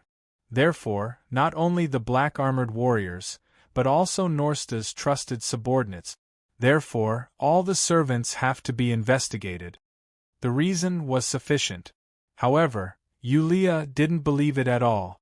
Mr. Griffith, I want to see that child's body and confirm it. Is that okay? Of course. Griffith smiled faintly and said, That's why I came looking for you. After all, you're the most important guest of the Earl. As the Earl's servant, we have to try our best to satisfy your request. What a beautiful face. If I hadn't seen the boss's smiling face, I would have fallen in love with him. Then I'll have to trouble you. Yulia smiled. She was also extremely beautiful. In a dim and minimalistic room, Madanzo, who was sitting cross-legged on the broken wooden bed, suddenly opened her eyes. A pair of eyes that had lost all their luster and were filled with endless despair. Darkness, helplessness, despair. I can't see any light. Madanzo's voice sounded, What have you experienced here? What are you looking at in front of this window that is less than a foot wide? There was something left here. It could sense the incomparably strong emotions that remained in this place. There was a person who had once shouted silently here for countless days and nights. Chapter 2292. When she woke up, Lily found that she had returned to the library. She was lying on the sofa, covered with a small blanket. She could speak normally now, and she didn't have that indescribable feeling anymore. But Mr. Asakes wasn't here. The sky was completely dark. It was the most suitable time for vampires to move around. Is he in the secret room of the library? Lily subconsciously opened the door of the secret room and came to Udihu again. The sword that could burn Mr. Asakes's hands was still inserted in Dia's body. Who did it? Mr. Asakes said that D should not be dead yet. Maybe as long as I can pull out the sword. D. Could it be Zhu? Please remember the domain name _3, Zhu? Could it be Mr. Luo? She had only experienced one page world, and now she was in the second page world. There were many things that this little maid of the Rose Mansion could not make sense of. It seemed right but was actually wrong. Even in the last page world, she was more under the control of Calvin in order to complete the ultimate behemoth. In her half-awake state, she vaguely learned some information from Calvin. The harvest in these strange page worlds seemed to be able to be brought back to the original world. Because of this, Grand Scholar Calvin was so eager to complete the terrible ultimate behemoth. What he became here was likely to be what he would become when he returned. In other words, a terrible idea took shape in Lily's heart. If he could return to the City of Freedom, wouldn't Mr. Asakes be a vampire? Mr. Asakes is already a person who can't pray. If he goes back as a vampire, his final fate will be to be exiled to the land of evil. Even in the City of Freedom, one of the 7 cities that advocated freedom, vampires were heretics that couldn't be accepted. They originally only existed in literature. Exile was Lily's most optimistic, almost delusional idea. In fact, the most likely outcome was probably to be burned at the stake. How could the people of the City of Freedom accept a descendant of a saint family who became a terrible heretic vampire? I can't let Mr. Asakes go back at least, before he recovers. However, she didn't know if there was a way to recover Mr. Asakes in this world. She didn't know about vampires, and the Holy Light Kingdom wouldn't popularize it. Where did vampires come from? It was a kingdom of the devout. A sudden thought made Lily reach out and grab the sword in front of her. However, A huge force instantly bounced Lily away. Her entire body slammed into the wall behind her in vain. After a long time, Lily finally calmed down. She left the secret room with a defeated expression. When she opened the door of the library, there was only one maid left outside. It was a maid that she had never seen before. The maid lowered her head in the most respectful manner in front of Lily. "Madam Lily. Madam or something, Mr. Asake seemed to have said before that she had the same status as him in the castle. Lily felt as if she was being held in the palm of his hand. After a slight daze, she asked tentatively, "Where did Mr. Asake go?" "Master is in the main hall. He gathered everyone in the castle." The maid quickly said, "It seems that Mr. Norsta died in the dungeon, so the murderer might still be hiding in the castle. You? Master was worried that Madam Lily would look for him after you woke up, so he left me here to answer your questions." The maid quickly said, "Madam Lily, please come with me. I'll take you to the main hall." "Is this Mr. Asache's idea?" "Yes." Lily was silent for a moment. Looking at the maid's pale skin that was almost the same as the black-armored soldier's, she couldn't help but ask curiously, "You seem to be a little different from the other maids." The maid smiled and said, "Because I'm the direct descendant of Master and a real vampire." Descendant? The little maid of Rose Mansion instantly widened her eyes and was absent-minded. "Wronged? It means that you've become Master's descendant through the embrace." The maid blinked at this moment. "It's not what Madam Lily thinks. Also, I heard that vampires have a hard time giving birth. Madam Lily, you have to work harder." Her face turned red. The little maid of the Rose Mansion hurriedly walked forward. "The main hall, where is the main hall?" "This way. You're walking in the opposite direction, Madam Lily." "You? When did you do that?" "I'm talking about the embrace. 15 years ago, when the God-blessed church was defeated. 15 years ago, Mr. Asakes, that old scumbag." Lily couldn't help but be shocked and said in shock, 15 years ago? Aren't you earlier than Nosta?" "Madam Nosta came here 3 years after I became a vampire," the maid said calmly. Lily frowned subconsciously and looked at the maid suspiciously. She wasn't sure how much of what the maid said was true, but the maid had no reason to lie because as long as she saw Mr. Asakes, her lie would be exposed. "You came earlier than Nosta. But why?" "Madam Lily, what do you mean? Why could Nosta secretly control the castle for so long? Don't tell me you're also helping Norton." Lily subconsciously distanced herself from him. "Secretly control?" The maid smiled and said, "Madam Lily, I'm afraid you've misunderstood something. Master is the ruler of the God-blessed city. Without his permission, there wouldn't be any secret control." "You mean?" Lily frowned and said, "It's all because of Mr. Asakes. I don't really understand the relationship between Master and Madam Nosta." The maid shook her head and said, "There should be a special connection between them. This might be the reason why Master has always allowed Madam Nosta to do whatever she wants. Of course, Madam Nosta's ability to satisfy Master's need for knowledge is also one of the reasons. In my opinion, Madam Nosta should be a very useful tool for Master, something like that." Lily said coldly, "But Madam Nosta was punished in the end." "Because he lost his value," the maid said calmly. "No matter if it's Master's permission or Madam Nosta's control, it's just a weak balance. Once the balance is broken, I think it's not that Master didn't want to punish Madam Nosta. Perhaps he just lacked a reason to convince himself." "Why are you telling me this?" Lily asked expressionlessly.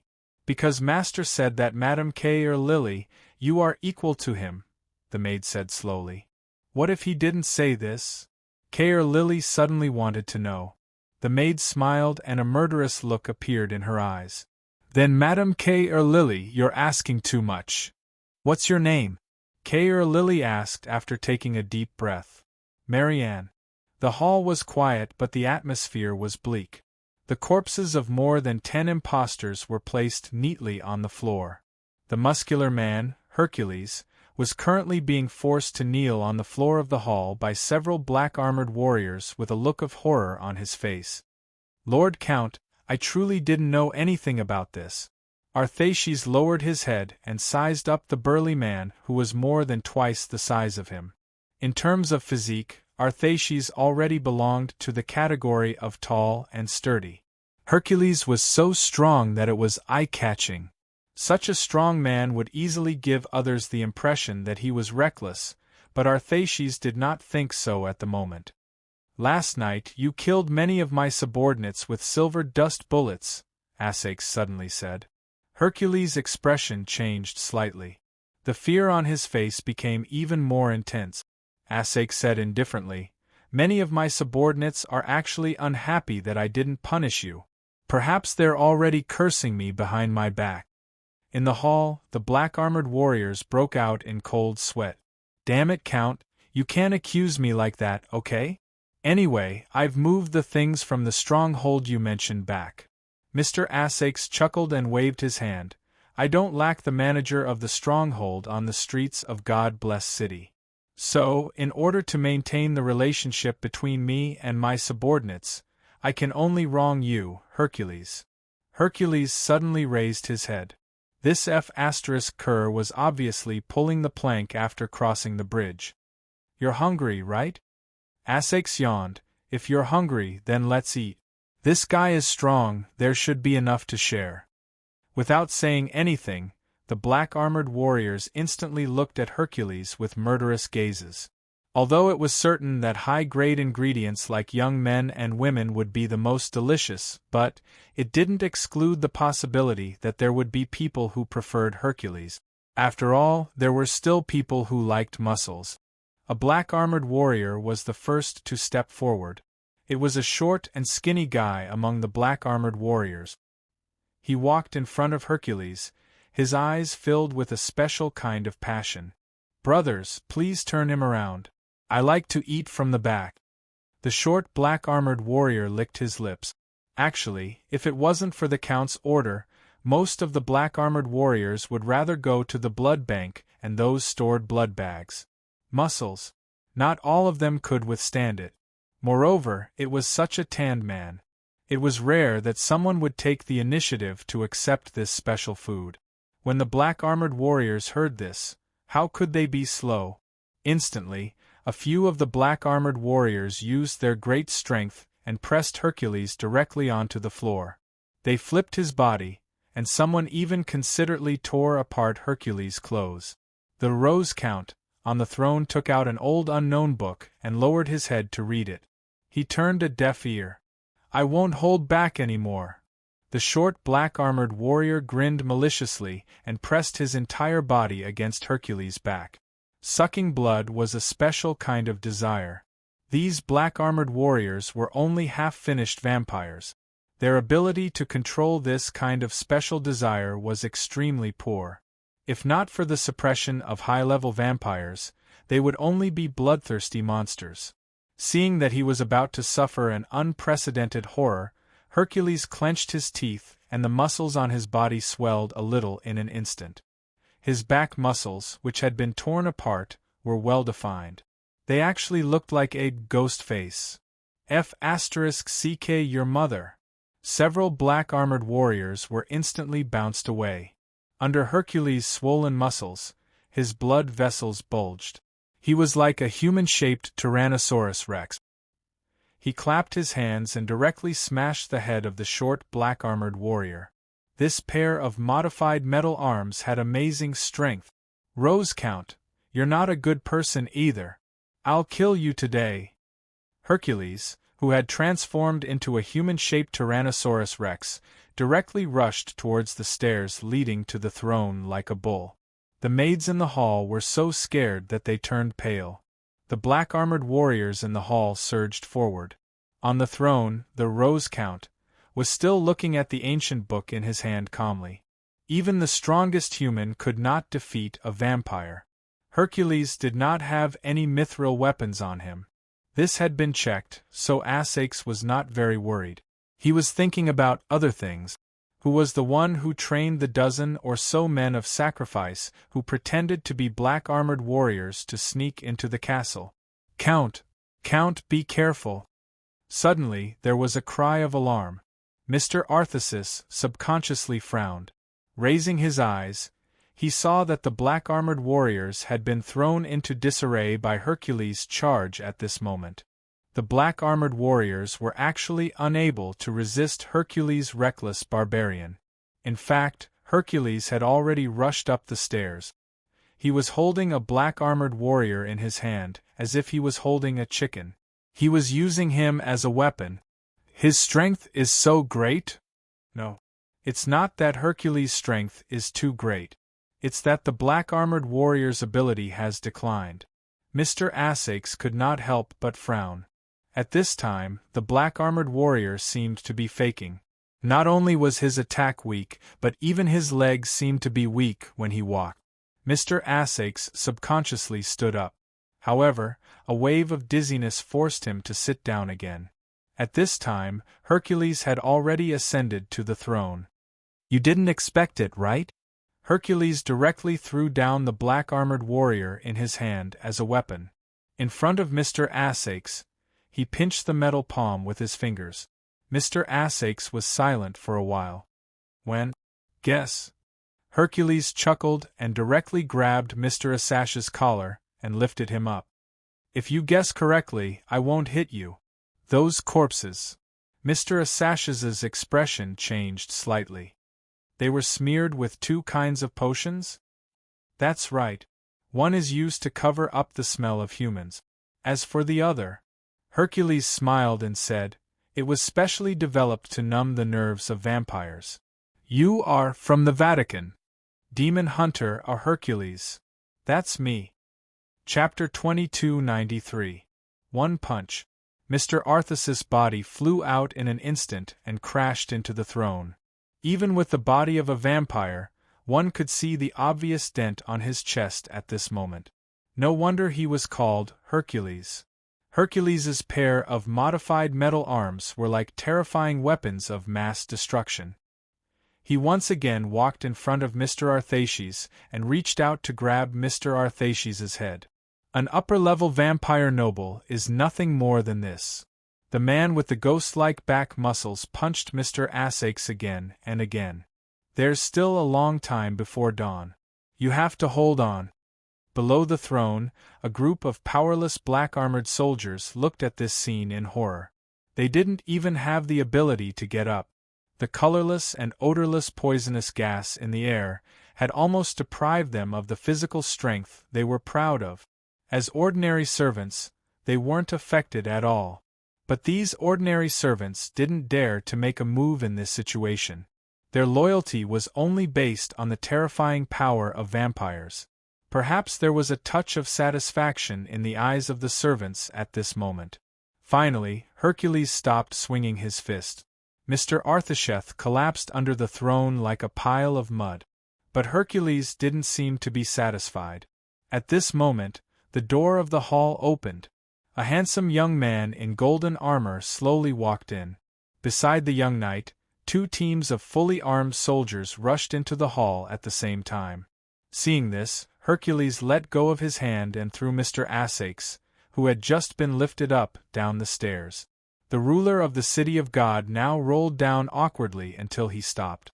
You're early. Hercules on the throne sneered and walked down step by step.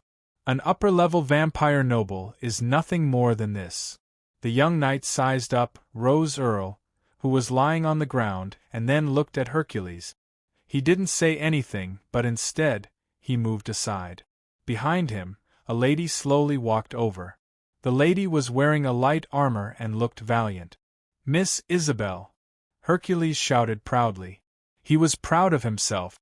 As the last batch of demon hunters in the pure land of humans, Laputa, he broke into the city of God, which was full of dangers, and finally defeated Rose Earl's vampire group. He had become a legend.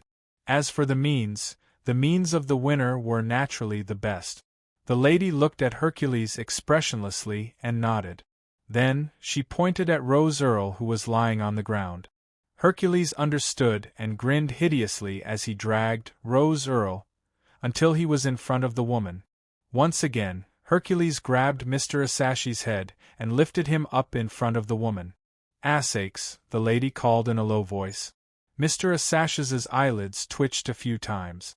When he saw the lady in front of him, his expression seemed to freeze. "It's you," the lady said calmly. "Can't I come?" Mr. Assaches smiled bitterly and said, "I thought it would be someone else. After all, you don't look like someone who likes violence.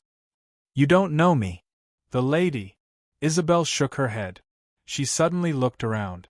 The people she brought with her were the elites of the God-blessed church. Their weapons were the most advanced, but they didn't seem to be useful. It was true that humans couldn't fight vampires head-on. However, their wisdom and technology could. Only their wisdom and technology were limitless. "Assaches, I don't want to fight with you." Isabel stayed silent for a while and said, "You can only blame yourself for becoming the ruler of the city of God-blessed. You shouldn't be in the limelight." "What's your purpose?" Mr. Assaches asked absent-mindedly. His expression was gloomy, as if he had been struck down from the clouds in an instant, and was at a loss as to what to do. "I'm looking for something," Isabel said calmly. Then, she waved her hand and said, "Bring him back to Laputa. He will be the most important trophy of the new holy church. He will be like the bodies of the heroes who were stabbed in the square outside. He will be stabbed in front of the gate of Laputa." Everyone cheered and raised their arms. This was the first battle that humans fought back against the vampires. It was a perfect victory. The morale was high. Rose Earl heaved a sigh of relief. While being dragged away, he walked past Isabel. He said in a low voice, "Have you really understood me?" Isabel frowned subconsciously and turned around. The moment she turned around, she saw the two elite warriors of the Holy Church who were dragging Assaches were beheaded instantly.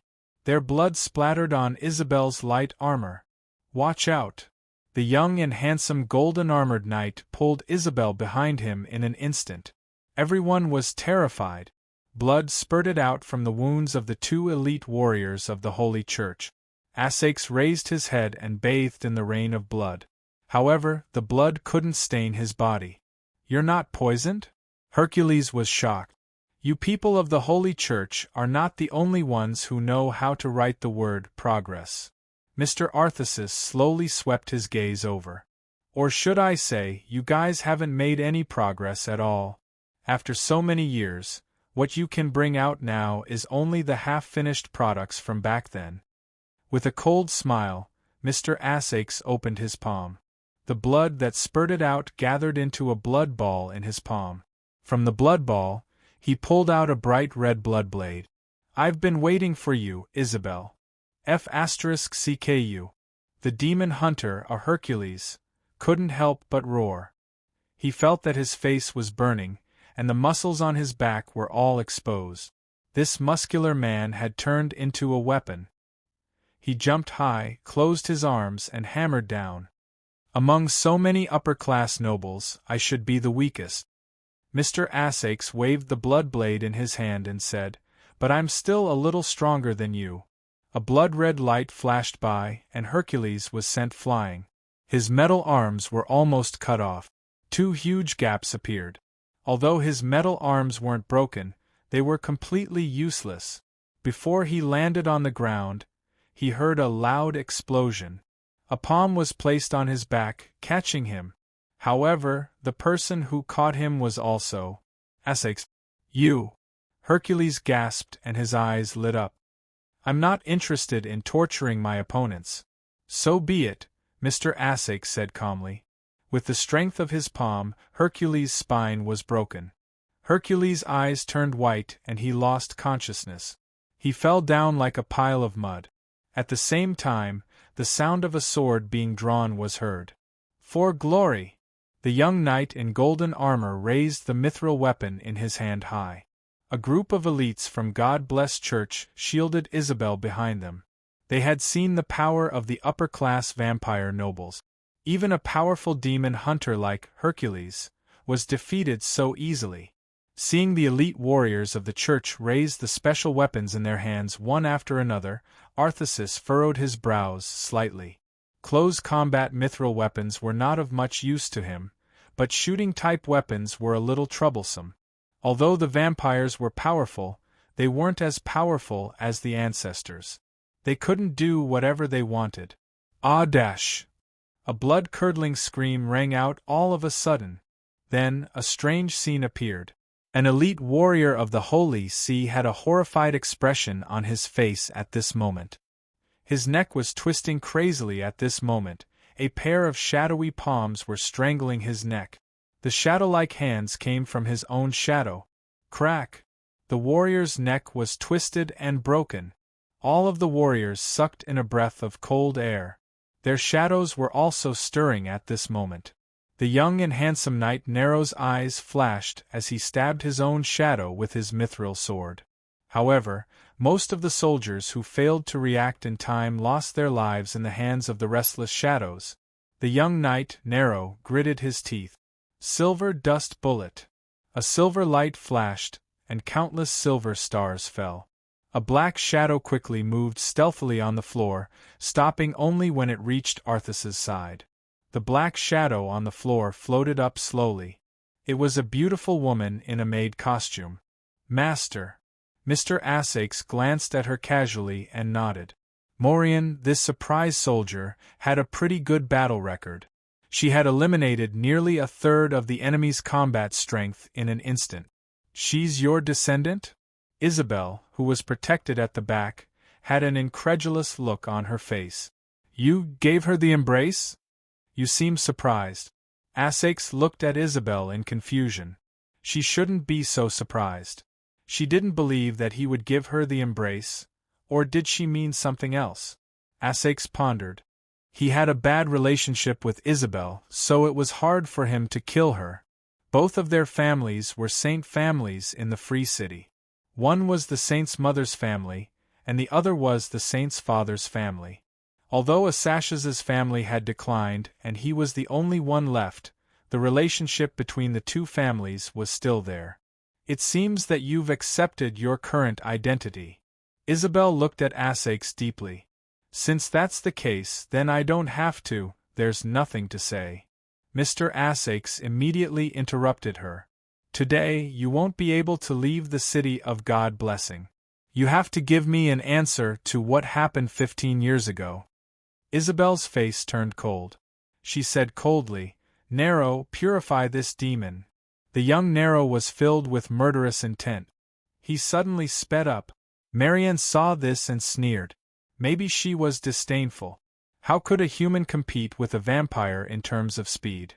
Master, I'll be back soon. After that, Marianne's figure flashed out. In a secret place in the hall, Lily held her breath and stared at the situation in the hall. When Marianne suddenly attacked, Lily couldn't help but feel a sense of familiarity. Marianne seemed to be a Miss Maid. She gave off a very reliable feeling. Lily couldn't help but think of another Miss Maid she met, Miss Yu Yi. She was the most perfect woman she had ever met. Omnipotent. It was the same for Jasmine. While she was lost in thought, she heard a painful groan. It seemed that there was a result. Lily couldn't help but widen her eyes. The one who retreated with injuries was actually Marianne? Well, not every Miss Maid was the same.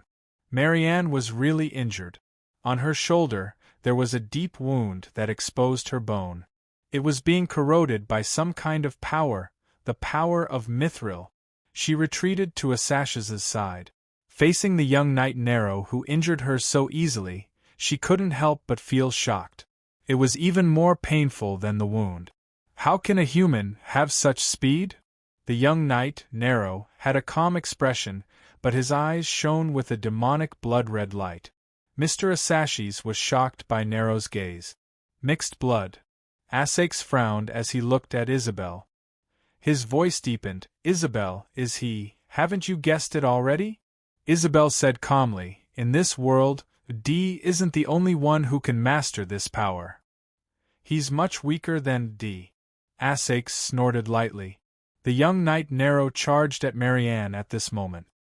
His speed was so fast that Marianne couldn't even react. The light of his mithril sword flashed. In an instant, Arthesis made his move, and the blood blade met the attack. The thunderous bloody light hit the surrounding crazily as the two of them fought. It seemed that they were on par with each other. The two of them separated instantly. Asash's expression was uncertain. The young knight Nero had already revealed his blood-sucking fangs. At this moment, a great sense of crisis rose in Asash's heart.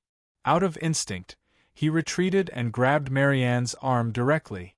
At the same time, a horrifying light hit the original building of the God-blessed church. Boom! The ground shook, and everything was destroyed at this moment. The Great Hall. The dome of the Great Hall had completely disappeared, and more than half of the Great Hall had been erased, leaving behind only a deep crater. In the night sky, a huge spaceship that kept spewing out steam was currently slowly descending. In the ruined main hall, the young knight Nero walked out of the ruins. The mutation on his body faded away bit by bit. He returned to Isabel, who looked calm and said suddenly, "I can defeat him." "I believe you can," Isabel said calmly, "but it's faster this way.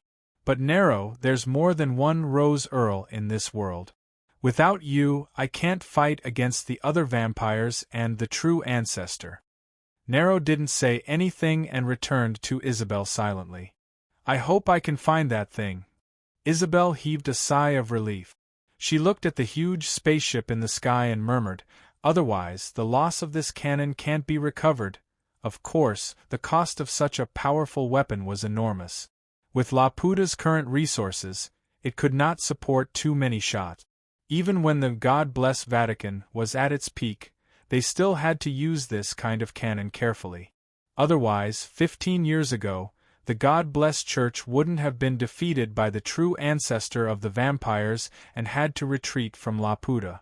The vibration caused by the huge cannon spread to the depths of the castle. In the secret room hidden under the library, the vibration seemed to be absorbed by a special material and suddenly stopped.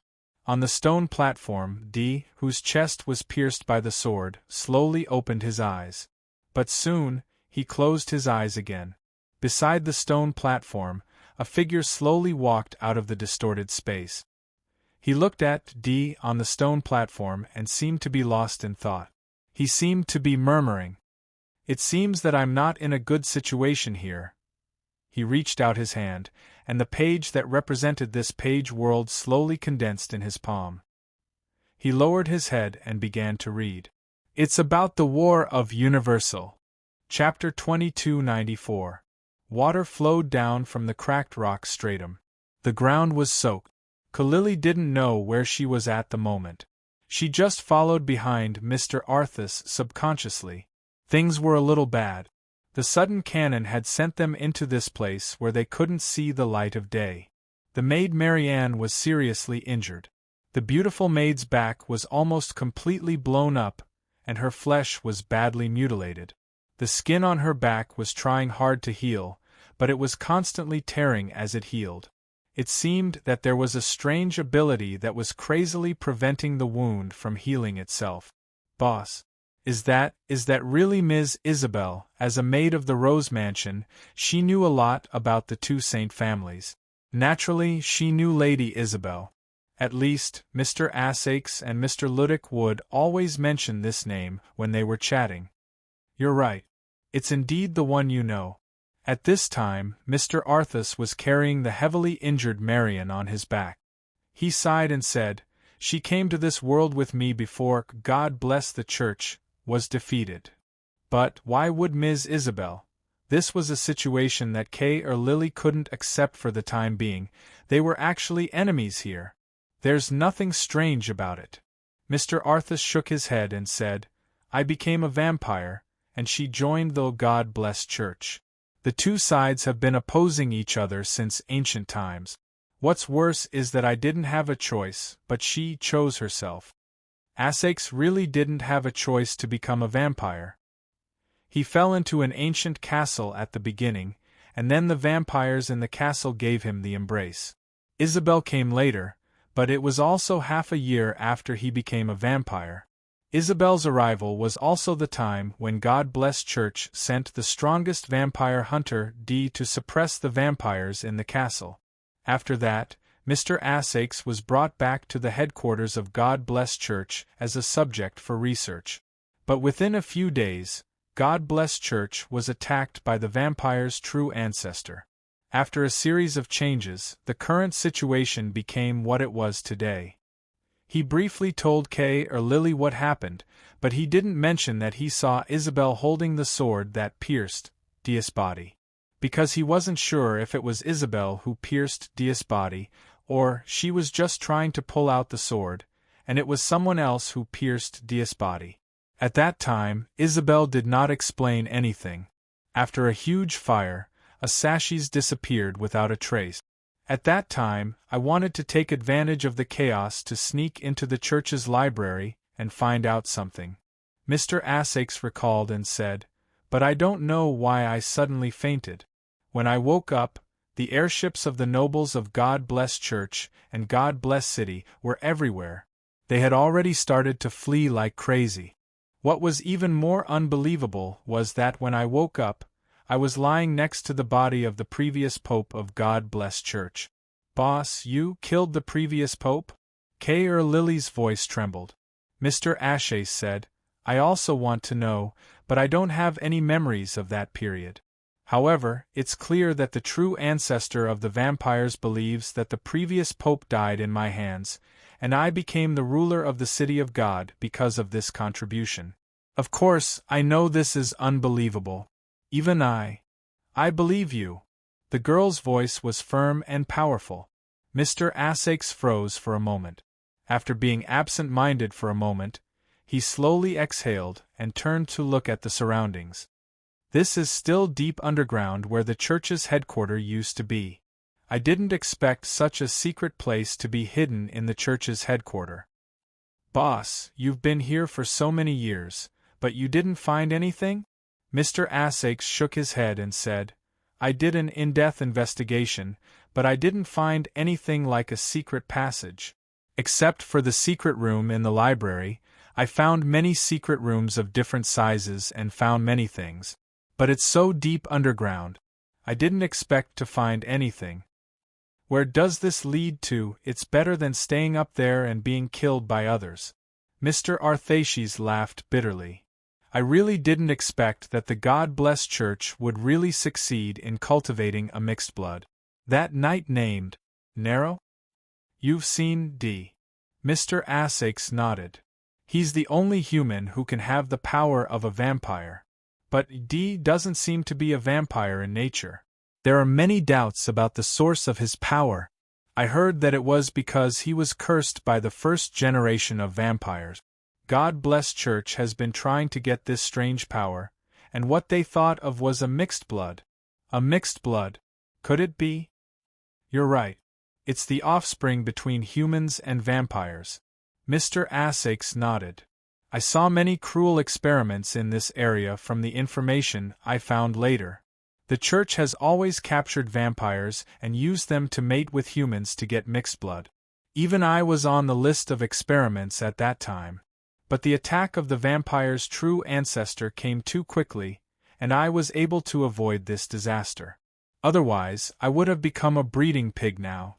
However, the rate of mixed blood dying is very high, and the experiments haven't been successful over the years.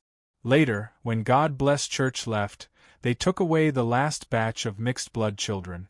Now it seems that Nero should be one of the mixed bloods that were taken away at that time. I just don't know how many of such mixed bloods there are in the God Bless Church today. Over the years, has the Holy Church continued this project? Boss, there seems to be light in front. There's someone else. Mr. Essex nodded, and his expression became more serious. He said slowly, and he's an acquaintance of yours. Kay forehead Lily was stunned, and she looked forward subconsciously. A flame came, and a figure slowly walked out with a torch in his hand.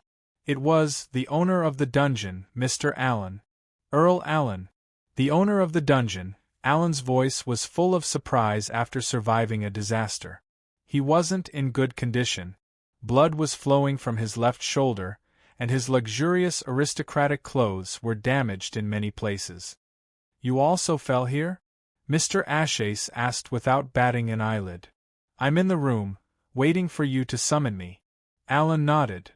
"I didn't expect the disaster to happen so suddenly. I was shocked and fell into a coma. When I woke up, I was already in this place. It seems to be a secret space that existed before? There are many traces of man-made excavation here. Maybe it was opened by the former God-blessed church." "What else did you find?" Mr. Assaix asked again. "There's a complete road ahead." Allen thought and said, "But I heard the movement here, so I didn't have time." "Let's go and see," Mr. Assaix said directly. Execution. The warriors in black armor were being sent to the square by the soldiers of the Holy See from the airship and executed. On the mountain where the headquarters of the Holy See was located, many survivors of the God-blessed city came. They looked at the horrifying warriors in black armor and screamed in despair as they were brutally killed one by one. It was hard to describe how they felt at this moment. They just didn't know what to do as they watched this happen. On one of the viewing platforms, the valiant Isabel watched the execution without any expression on her face. She wasn't unfamiliar with executions. In the past few years, many people had been executed in the Laputa. She was used to this kind of screaming scene. "Ms. Isabel, we found a secret room in the library. There are some things inside." The young knight Nero came to her side. She said calmly, "I heard that the Rose Earl locked himself in the library most of the time. There are some things inside. As expected. Take me to see it." "All these years?" Nero was a little surprised. "Ms. Isabel has been paying attention to the movements in the God-blessed city?" He didn't ask further.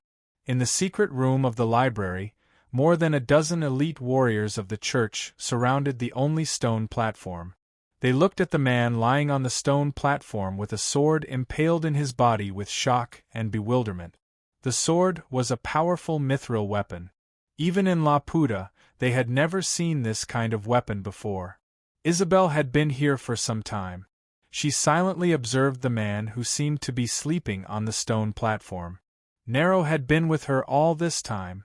Instinctively, Nero felt that Ms. Isabel seemed to have some special feelings for this man on the stone platform. "Nero, do you know who he is?" Isabel suddenly asked in a low voice. Nero shook his head and thought for a while before saying, "But since the Rose Earl kept him here, he should be a very important person, right? I don't know why, but when I get close to him, I have an indescribable feeling." "It's intimacy," Isabel said coldly. Nero was a little surprised. He thought of a possibility and said subconsciously, "Could it be that this man is also a mixed blood?" "He's not a mixed blood," Isabel said calmly, "but you were born because of him." Nero took a deep breath and said in a deep voice, "He is the most powerful vampire hunter in the legends?" "That's right. He is, Nero said in disbelief. "How can he?" He didn't answer directly. At this moment, Isabel reached out her hand and touched the sword on D's body. She didn't hold it firmly, she just held it lightly and said slowly, "This is D's special weapon. In the history of the Holy See, this is the only mithril sword that was successfully created." Nero's eyes lit up. Subconsciously, he reached out his hand and tried to grab this mithril sword. Isabel didn't stop him. When Nero finally grabbed the sword hilt, he retracted his hand as fast as lightning. He looked at his palm subconsciously. His palm had already been burned and was completely red. This sword. The young knight was surprised. The power of this sword came from the ancestor of the first generation of vampires. Isabel said calmly, "The Holy See used a special method to create this sword. All this time, only D could control it. Some people guessed that maybe mixed blood could control it, but it seems that it's not possible. After a moment of silence, Nero shook his head and said, "It's just a sword. It won't affect the battle much. As long as we can find the lost, universal or mother, we will have a weapon that is 100 times more powerful than this sword. You guys go out first," Isabel said coldly. "Search the secret room according to the map that I gave you. Look for clues about the universal or mother. I'll stay here alone for a while." Nero hesitated for a moment and nodded in the end. In the secret room of the library, Isabel sat by the stone platform alone. She didn't touch the sword. Instead, she reached out and touched Dia's face.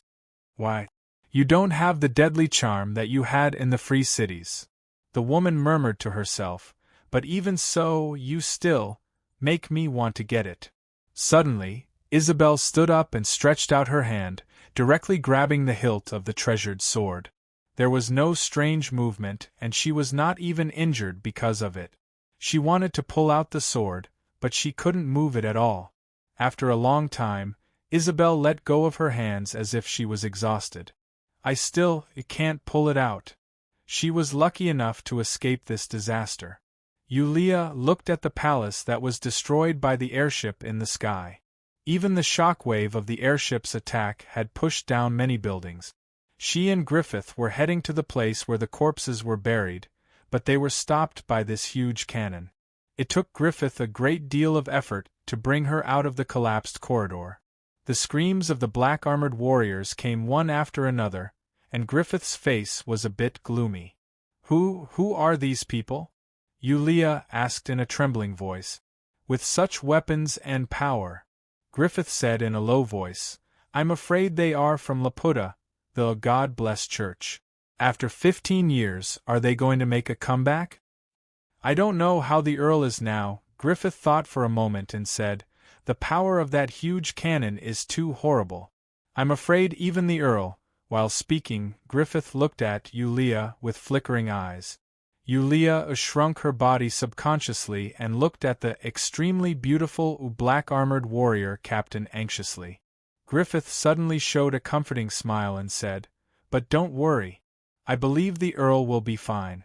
Ms. Yulia, you are the Earl's most important guest. I will protect you. What do I have that this guy wants?" Yulia still nodded nervously and even grabbed the black-armored warrior's arm in fear. "I'm too familiar with this kind of greedy look. Then God bless Church is back. With this kind of attack, the surrounding cities will definitely notice it," Griffith said quickly. "I think the Vampire Court's army will be here soon. Right now, the Church only sent an airship. This operation is very likely to be evacuated soon. Perhaps this is just a probing attack." "Master Griffith, why don't we leave this place first?" Yulia said faintly. "The airship is checking above. At this time, no matter where we leave, we will be in danger of being discovered." Griffith shook his head and said, "Instead, it is safer here. This is called darkness under the light. As long as we can wait for reinforcements from the court, they will immediately evacuate. Let's go. I know a more secret place. UF*Ker. You want to fish in troubled waters. ######PS1. That's right. It's been a while since we last met. PS2. Thank you all for giving Miss Yuye's birthday gifts, especially Elder Wudong's silver. It's too much, it's going to be full soon. PS3. 0/11.